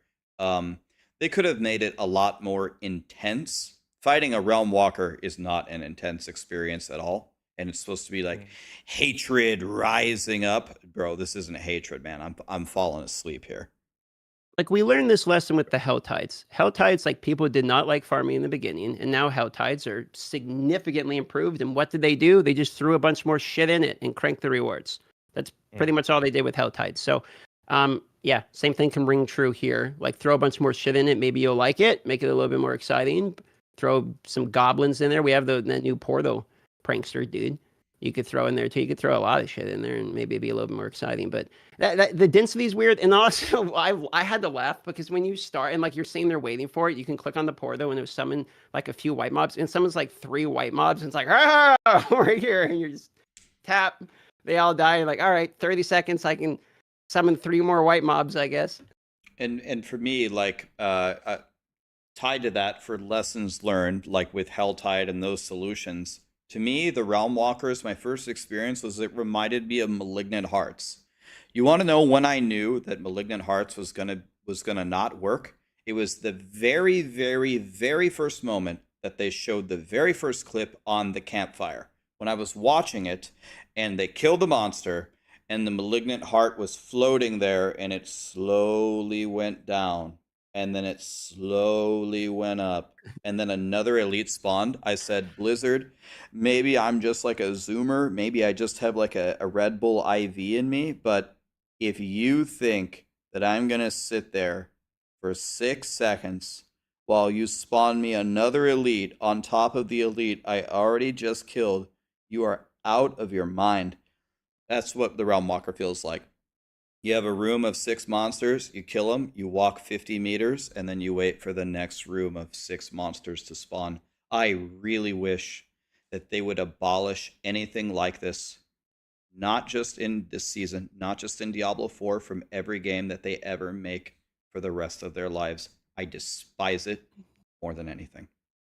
Dude, you did this video at the launch of D4 that I watched, and I was dying laughing at, called like a Blizzard, please stop slowing me down. And you're talking about like I have to open the fucking doors, and then there's these mechanics, and I'm waiting for these stupid prisoners to like take a shower and hurry up or something. Like everyone's taking fucking forever. I remember watching that video and being like, yep, it's true. You're having to wait all the time. I mean, I recognize maybe it's a me problem, no, not only like personality wise, but also just I guess the squeaky wheel gets the grease. I just keep complaining about it, but I have to feel like I'm not the only one feeling this way. I mean, the comments on it were like, "Please, Rax, keep complaining, please." It's like, okay, I'm gonna try my best. Feels like, yeah, complaining and D4 has been going hand in hand for a year now, though. And I feel like they're they're actually turning the game out to be really good now. Like, it's getting really good. Yeah. And they're heading in a very good direction. Sure, it took them a year, but they're really going there. But the masses are still, they're outside the doors with their signs screaming D4 bad still, like, okay, I mean, sure, we can nitpick and we complain about certain things, but it's not like we are complaining about the general majority of the game anymore. We're at a point where it's like the game's good. Like, the game's actually good now. Like, log in, and then you can complain about the smaller stuff. Like, that's how I feel right now. Yeah, so this is it's an ongoing it's like an ongoing, like almost philosophical debate about what has happened with Diablo 4, right? So people pay a lot of money for a AAA game, and I have a list here. It's 1.5 pages long about all the things that the game was missing in like core fundamental things that the game either was completely missing at the start or it was just completely retuned and they had to redo it. Resistances, Helltide, the open world, the horse, moving the vendors in the town. I mean, you guys know, you guys were there, like for literally everything. Now, they spent a year fixing it, and now the expansion adds a nice level of polish. So the game, at a minimum, even for the people that hate Diablo 4 more than anything, it feels a lot better. But then there's people who say, Rax, but you don't want to give credit to a gaming company or a developer that just fixes the product that you were expected to have delivered at the beginning. And first of all, I guess I can't really argue against that logic. That is a perfectly rational take. It's maybe a little bit pessimistic given the circumstances here. And the reason why I say that is there's a lot of things in life that are completely broken upon arrival for one reason or another that actually simply never get fixed, ever. And if they get fixed, sometimes they get fixed to a point where it's super mediocre and it's still garbage, right? At least I want to give credit to Blizzard for they fix things and it's actually working pretty well. And considering how terrible of a trajectory the launch was on at the beginning, I think they deserve credit for how much they changed the course of the ship here. Some people wouldn't agree with me. They say I'm never giving Blizzard another dime. I can't believe Rax would give them credit for that. But there's so many things in the world that never get fixed that I don't hate Blizzard, and I'm glad that the expansion is feeling good. And I hope that D4 continues to improve, and it continues down the road to like Diablo 5 and stuff.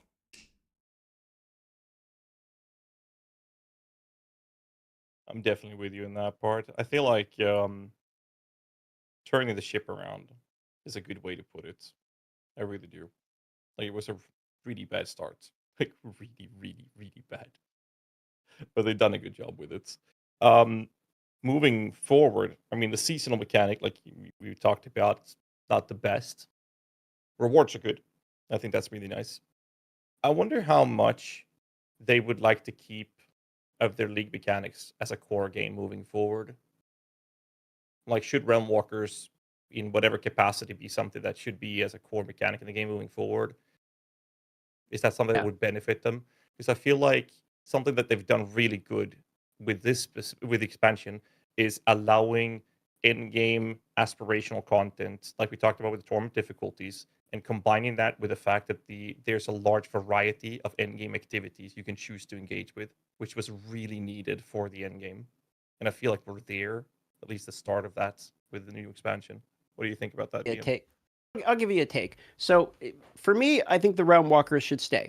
Now, obviously, I don't like them, but they should be part of the game. If they're going to remove the Opos because it's only a seasonal benefit or something, and they would put another reward in there, so be it. It's another opportunity for them to add agency, because they've really been doing this with the expansion through the mercenaries in the Undercity. They added some agency to be able to target farm what you want. And I like that. I like the ability to be able to be like, I'm looking for this, and you can kind of target farm what you're looking for or aspects you miss. I think that's cool. Removes a little bit of like you trying to find that greater affix necklace or something that takes you fucking forever.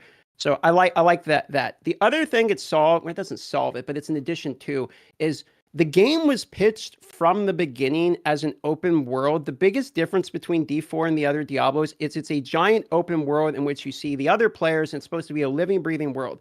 The one thing I do like about Realms Walkers, as opposed to like the Malignant Tunnels before, is it is an open world event. It's something that's happening on the world. It's a reason for people to go and gather at something, and it's actually another activity that is ongoing and makes the world a little bit more exist, as opposed to, let me go into the Undercity, which is an instance. Let me go to the Dark Citadel with an instance. Let me go to a dungeon, which is an instance. Let me go to the pits, which is an instance. Let me go to the Gauntlet, which is an instance.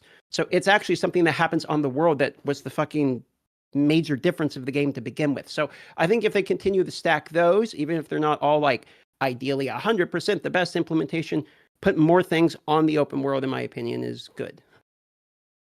So I think again we're getting into all the really hard questions here. I think this is a question that is very hard to answer. It's like you're going through a minefield. I think there are a ton of ways that you could easily ruin your game by doing the wrong things here about what seasonal mechanics you keep and which ones you don't. In general, I think it's like a quality over quantity thing. Any idea that you have that worked very well, that has a place to carry forward where you can implement some cool rewards, should carry forward. I agree with DM's sentiment that the Diablo 4 open world was pitched as the big defining thing of Diablo 4. When it launched, the open world was the thing that was probably the worst part about it because of the horse and the barricades and all these. You can't port to Nightmare Dungeons. But now that the game has received a lot of reworks and polishing, I actually enjoy the open world now more than I ever have. So finding interesting ways to buff that should be very much on Blizzard's agenda. In general, Blizzard hasn't been carrying forward too many of their mechanics. To be completely honest, not all of their mechanics were home runs. But I'll tell you one thing that I wish they would do more that they aren't doing, and one thing that they shouldn't do, which could ruin the game, is I don't want them to add stuff to where the game becomes bloated. Again, quality over quantity. There have been examples of different games that just keep adding mechanics and mechanics and mechanics and mechanics that eventually, not only is it a little bit overwhelming for the current players, but if anyone new ever comes into the game, then it's just, there's 300 icons of this open world. There's a Realm Walker. There's a Helltide. There's a Legion event. There's all this. Subo's my mercenary. My whole mini map is cotton candy. What the hell do I even do here? I think there's definitely a bloat that you could add that would ruin the game. And one of the things that I really, really was sad about is Season 2 is borderline their best season with the vampiric powers. And other than the UI of literally upgrading the powers, not only were the vampiric powers cool, but the way that you progress through your character in leveling them up, it was almost like collecting Pokemon cards, was really fun. And you want to know what they did? They took a bank of the vampire powers and carried it forward, but they missed my favorite vampire power, so I was already mad. But then they didn't bring back the progression system. Blizzard, you didn't carry forward your most fun progression system that you had made so far.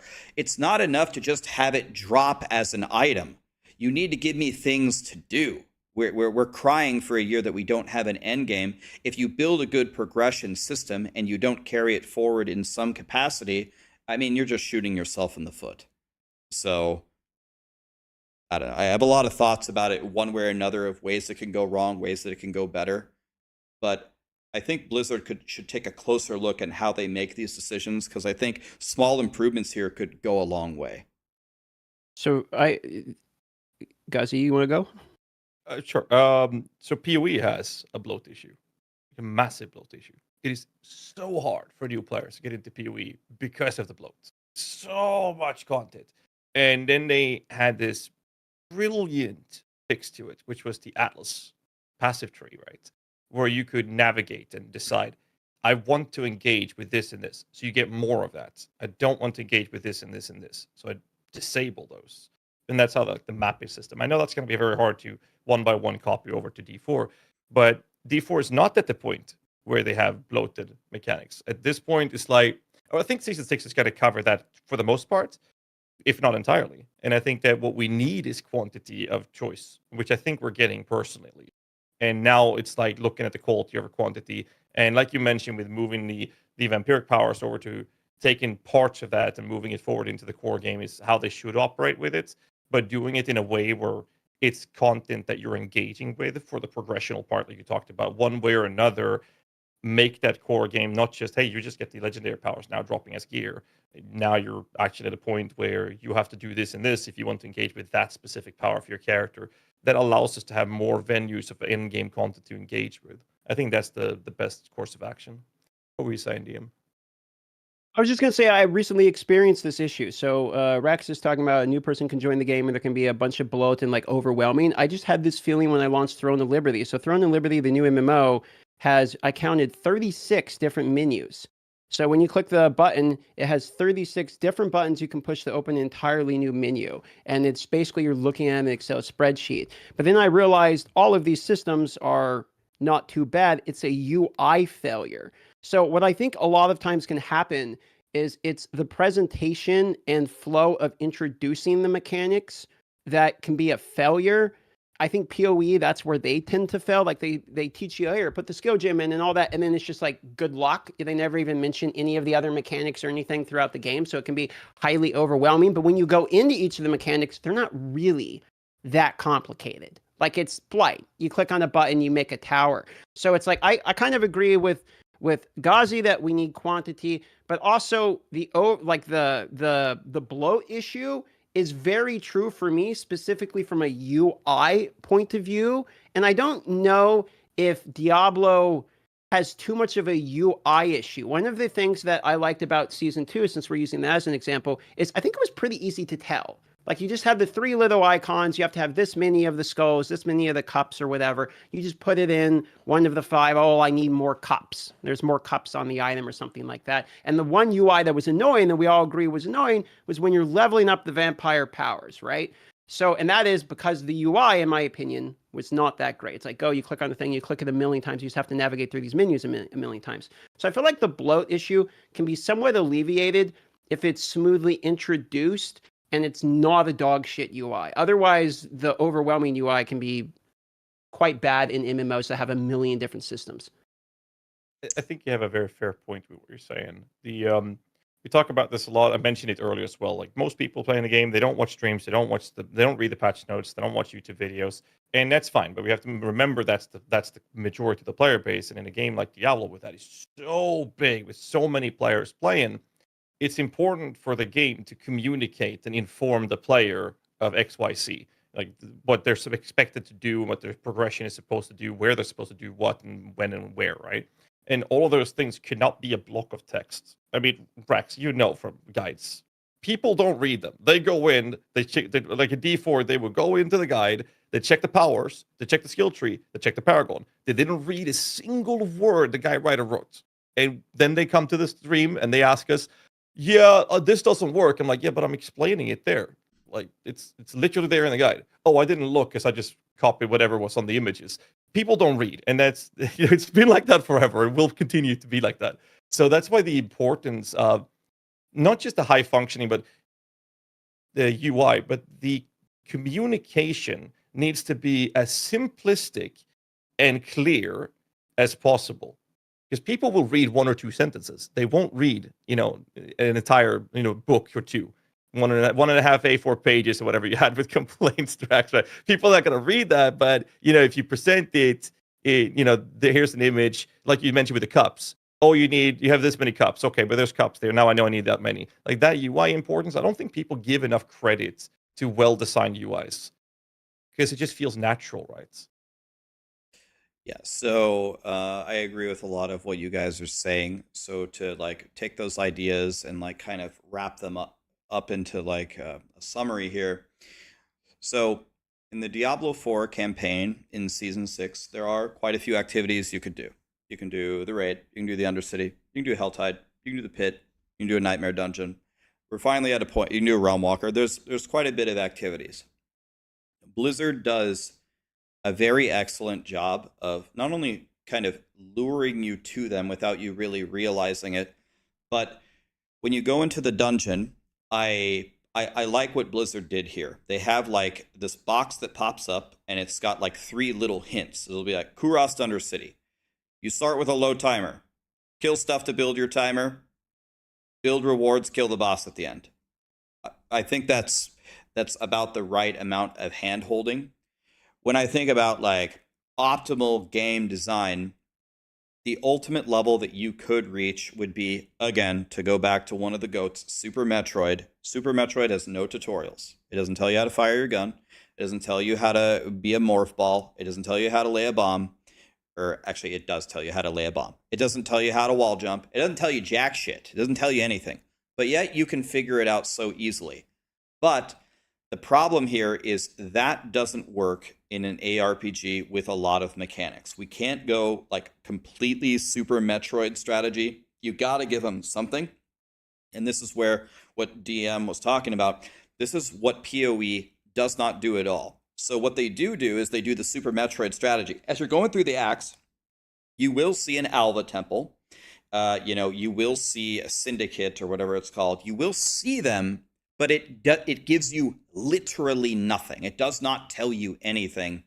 And PoE is such a mechanic-heavy, complicated game that if you don't give the new players anything to explain, absolutely nothing, it actually, I think, is hurting you more than it's helping you, even though the Super Metroid design is the best.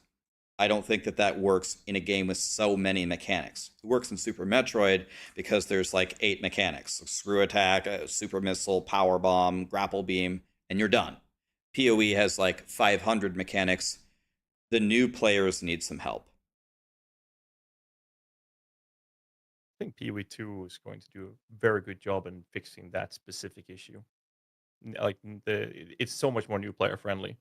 And I think that D4 is very good at what they're doing on that aspect as well. There are some improvements to be made on some aspects of it, but it is a very easy game to get into. And I think that the changes for Season 6 that we talked about, you're done with the campaign, you are going to be led down the road to engage with these in-game mechanics and these other contents and events that you can engage with. It's just showing you that in a very effective way. I like it. I like it very much, actually. Can I make a super bold hot take that you guys might not agree with? Yes. I think in these video games, the new player experience is probably the most important thing in the game. Like, I'm a blaster. I don't care how hard you make PoE or PoE 2 on me. I don't care. I will figure it out. And what I care about as an individual is how good is your end game. Because I want to blast health compromising degenerate hours into your game. But even despite that being my own personal thing that I care about, when the new players can't engage with your game and they're confused, I think you've lost the battle before it's even begun. I think this is so important that I would dare say it's the most important aspect of the game out of anything. I agree. I think I even agree. Path of Exile, GGG agrees with this because some of the most additional things they're adding to it are things like videos explaining mechanics because they realize what Gazu was saying that people don't read. So they actually have now little, when you hover over something, like it will have a little video snippet showing you what that skill looks like or the mechanic looks like, which I think is a nice addition as well. We're getting close to the top of the hour here. We said we'd only keep an hour, so I wanted to give you a chance. You're doing a subathon here coming up. It's your first subathon you're launching on, it starts October 7th, yeah? Yeah, I mean, I don't really like talking about myself in front of you guys. That you guys are gonna have your own streams, guys. Give the subs to Gazzy and DM. But yeah, I've never done a subathon before because subathons are usually tied to time, where you donate subs and the time goes up and you blast. Bro, I'm not fooling. I'm gonna blast anyway. I'm a loser. I got nothing else to do. I'm gonna be blasting the whole time. So my subathon is gonna be much more about the people that have been asking me to do stuff that I hate, like I hate Taco Bell. I hate it. I'll order the whole menu and we'll try it, and I don't know, we'll hate it together. And I'll order sushi. I don't like sushi, but whatever. I'll order the best sushi and I'll try it and whatever. So yeah, we'll try it. I've never done one. I probably never will do another one again. One of them is going to be take off the hoodie. People really care about that. So people really care about that. So. I'm curious. So me and DM, I believe, we're both doing also subathon, but not for D4. We're doing it for PoE2. Yeah, not D4, no. Yeah. But I am curious. So I've done one before, and I told DM about one thing before he did his first. Rax, when you need to sleep, will you do that like on stream with sound and stuff like that on, or what's the plan there? Don't do that. It's Like, is that the plan that you're having? No.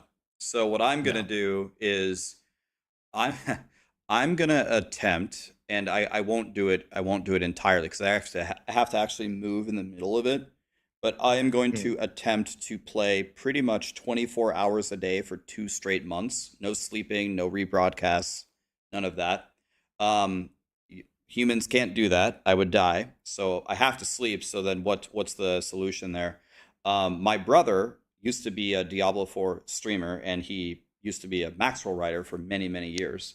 And also, Sarah, my girlfriend, she is also a Diablo 4 streamer, knows the game, had the review copy, she knows the expansion. So every time I need a quick little cat nap, I'm just gonna sub them in and they just play. So we're just playing nonstop, and it's gonna continue into PoE2. I'm gonna be there with you guys. My subathon will be over at that point. I'll throw them over to you, but no, we're sending it. I mean, this is the Diablo 4 expansion, and this is PoE2. This is like I'm old and my right hand doesn't work anymore. I don't give a shit. I did not come this far to quit right now, so we just got to full send it, guys. That sounds awesome. Because I remember when me and DM did our first one, it's like that experience of having sound on when I was sleeping. I think I had a 68-hour stream, and I got a 6 or 7 hour sleep in total over 3 attempted sleep sessions. That I woke up cold sweat, heart beating because someone donated. So I had like these big alarm shit and sounds going off. It was the most excruciating and painful experiences I've ever had. So when DM said, I'm going to do a subathon, I'm like, don't do this. Pause the timer, go to bed. You will not like that. And, you know, so now we're both in this boat where we've done it. You were right. You were right. All right, man. Well, enjoy the subathon. Enjoy the launch. Thanks for coming by. It's cool to hear that we're all like actually pretty positive. I want to say maybe it's the most positive experience that Diablo 4 seems to have had from reviewers, etc. So far. I mean, maybe Season 4 was pretty good. That got a lot of good reviews, and Season 2 is pretty good. But I feel like the Dark Citadel particularly, I address that part because campaign I have all other opinions on, but I can't really talk about spoilers. The Dark Citadel, I think, is the most positively reviewed piece of content Diablo 4 has had so far. So that's kind of hype. Hope you all have fun with the expansion, and thanks for coming by. You got any last sentiments or anything you want to throw out there, Rex? I mean, I used to have a podcast that we did for a long time. It's actually not as easy to do this podcast as some people may think. Some people think it's like, oh, you just turn on 3 webcams and you just talk. Well, I guess at the base, that's what it really is. But figuring out scheduling and timing and coming up with prepared questions and being a host and listening and having a dialogue, it's actually not as easy as people think. So I just want to say thank you guys for having me. I've been here like 2 or 3 times. You guys are probably getting sick of me by now, but I appreciate what you guys do for the ARPG community. I think you guys are... I think you guys don't get enough credit for what you guys are doing. So I appreciate you guys. I'm looking forward to teaming with you in D4, and you guys can carry me in PoE2. I think I'm the only one here who's never played it, so I'll be the noob on day 1. Don't worry, it's only Act 1 through 3. It won't be so bad. So thanks, man. Thanks for joining, and good luck at the subathon, man. GG's. Thank you. Cheers. All right, guys. What did you think about that one? Did Wudidzo play D3 and D4? Wudidzo does play D3 and D4. Play Throne and Liberty. Hi, Kelly. God, my eyes are so bothered. I keep wiping away the tears.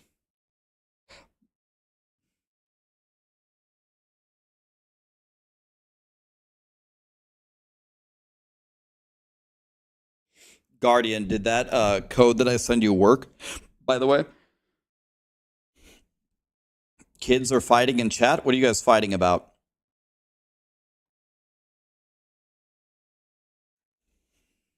At least we have the booty.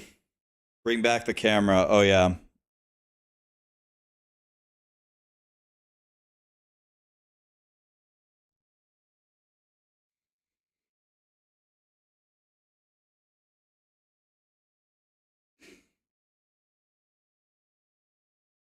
They're yapping about what games are better, and if you like the other game, then you're stupid.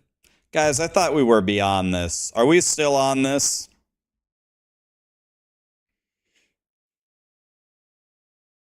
Are we still on this?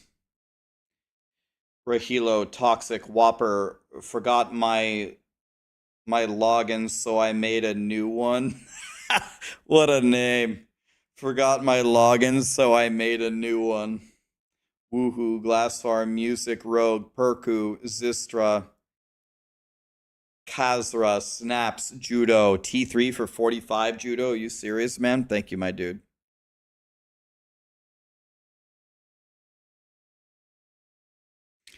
Minesweeper is a better game than Solitaire? I don't think it's even close. I think Minesweeper is way better.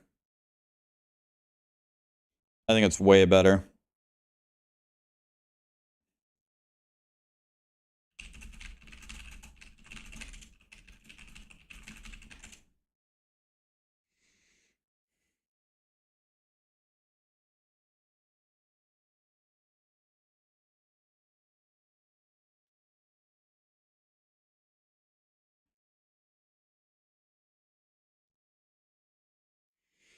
Am I seeing that we're going to see it? Am I thinking that we're going to get another facepalm video for the expansion? No, I don't.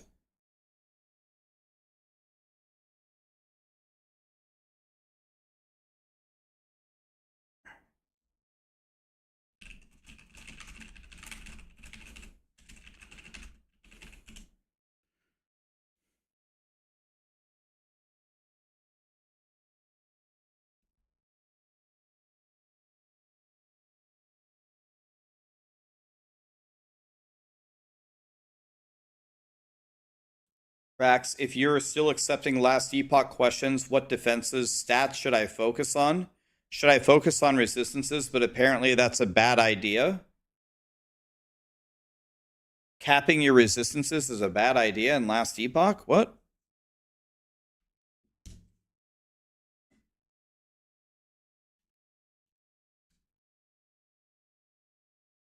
The company that you were working for slowed down a lot, and so they didn't have enough work to bring you back? That's terrible news, Kelly. How do you feel about that? Did you want to go back there, or are you like looking forward to some downtime or a new opportunity, or how are you feeling about that?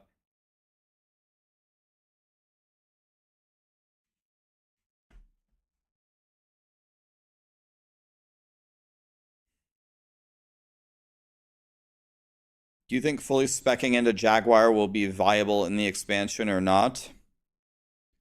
I think it'll be good for leveling at a minimum. I wouldn't be surprised if people find a really strong Jaguar build. You sense a doggo nearby? I spent half of the podcast petting her because she keeps jumping on me.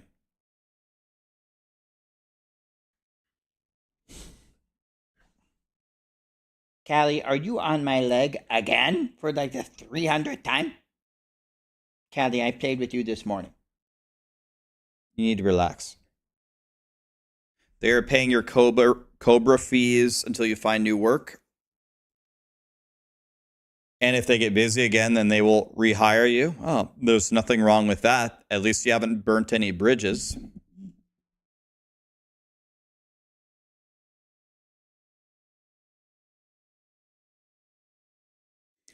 Do you think playing a different class for season start would be preferable? You mean not the Spiritborn? Is that what you mean? She's a border collie. She's gonna be 12 in January. Wow, Callie, you're gonna be 12. If I say her name, she just wags her tail 1,000 miles an hour. Did I see Rob's poll? Poll about what?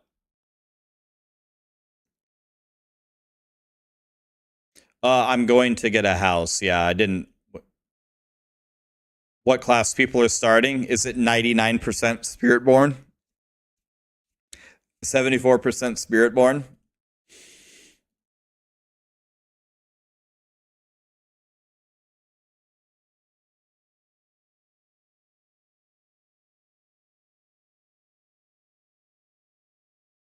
Okay, yeah, Dan sent me an email that he will help donate to World Central Kitchen. Okay. Let's do that. We'll do a stream where we raise money for it.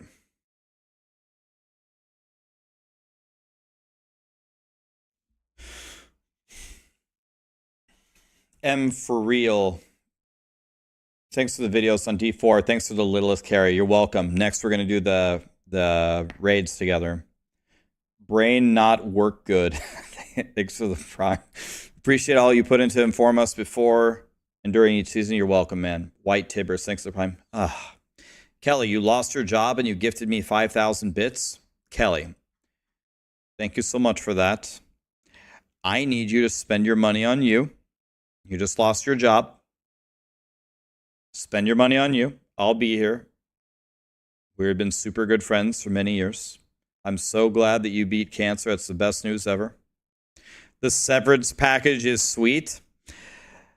I believe you. I believe you. But I want you to spend your money on you. I believe the code was for the ultimate version, Guardian. It should be, yes. It should be. Sean, thank you so much for the 800 bits. Do I play Pal World? When Pal World came out, I beat everything in the game, and then I never played again. I had everything you could imagine. I had the quadruple gold bis upgraded jet Ragon and beat everything, and you know. They've changed a lot. I'm sure they have. I'm sure it's gotten a lot better. Keith, thanks so much for becoming a member, man.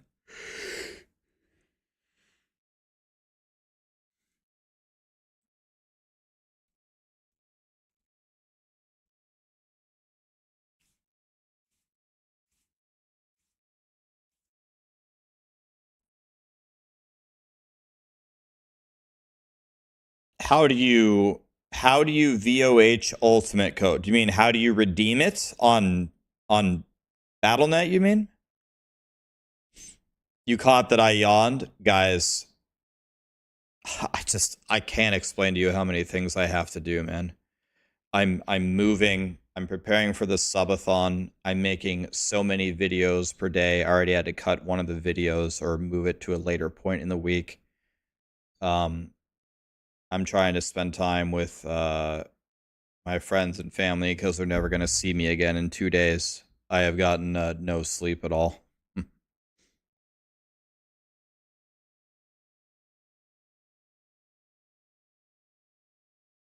Power back on? Hell yeah.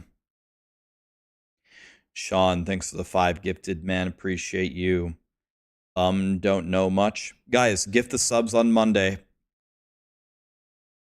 How far am I moving? Oh, I'm staying in Nebraska. I'm not moving far. I'm just going to stay here. No, you guys are going to see me every day, but my friends and family are never going to see me ever again when the expansion comes out. Why am I not playing the gorilla build? I actually spent a shitload of time, Cool Yak. I spent a shitload of time making the gorilla build. More time than that one and then on the other ones. And actually it ended up being the worst one. So I'm not going to post a build that sucks. It's just that simple. So I'll make a gorilla build later. It just wasn't good.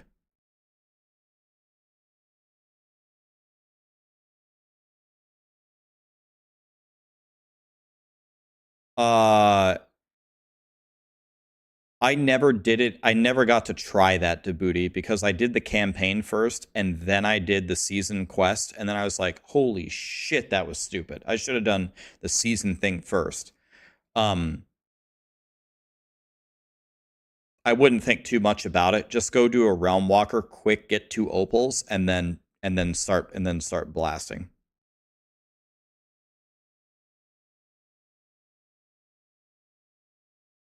Do I have an extra frozen orbit power? Short bus. I liquidated everything that I had in the season like 3 weeks ago. I don't have anything left. I gave away everything that I had. You watch my YouTube and you're looking forward to season 6. Appreciate you, buddy. Spidey just gifted 200 bits, 300, 1,200 bits. Spidey's going crazy. Thank you, Spidey. By the way, guys, I spent $4,000 on new emotes for you guys, and we're gonna get some of them tomorrow. I ordered 120 new emotes for you guys. You guys want to see one of them?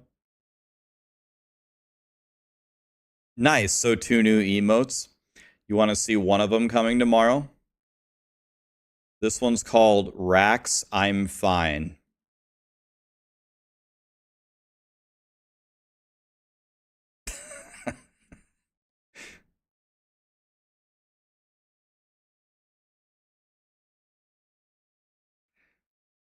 You want to see another one of them? This is the crying one.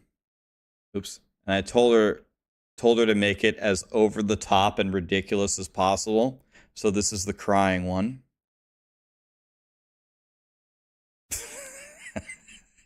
So you can expect this level of nonsense coming. 120 of them.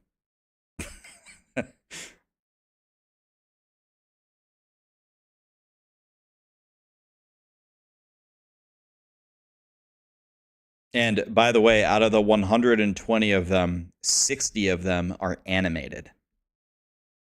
So they'll actually be crying.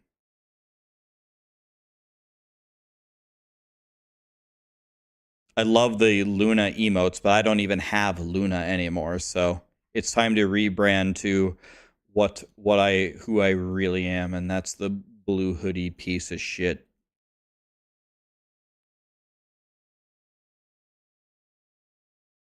So there's 120 of them coming.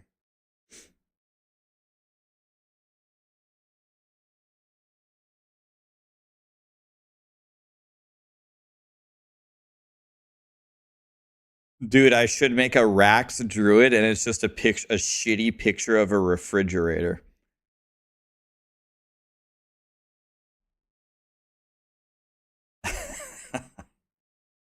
All right.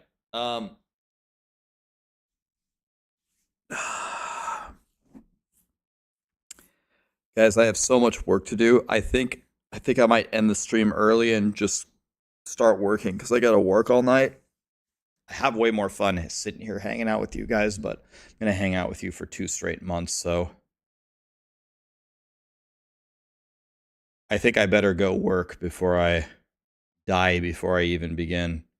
It's weird, like, the beginning of it is almost harder than the beginning is almost harder than the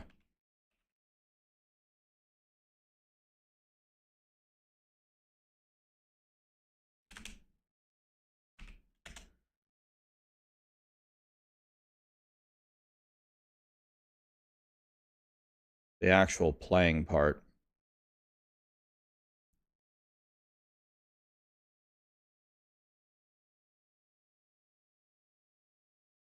Okay.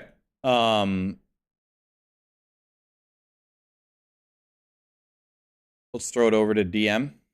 Let's see what he's doing to prepare, since we just had a podcast with him.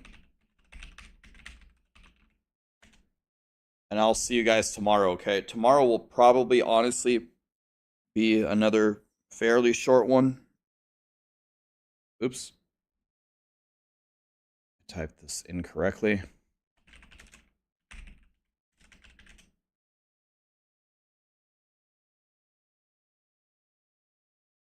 And Michael, thank you so much for becoming a member. And the blast is almost here. Only one more day of downtime and then we go.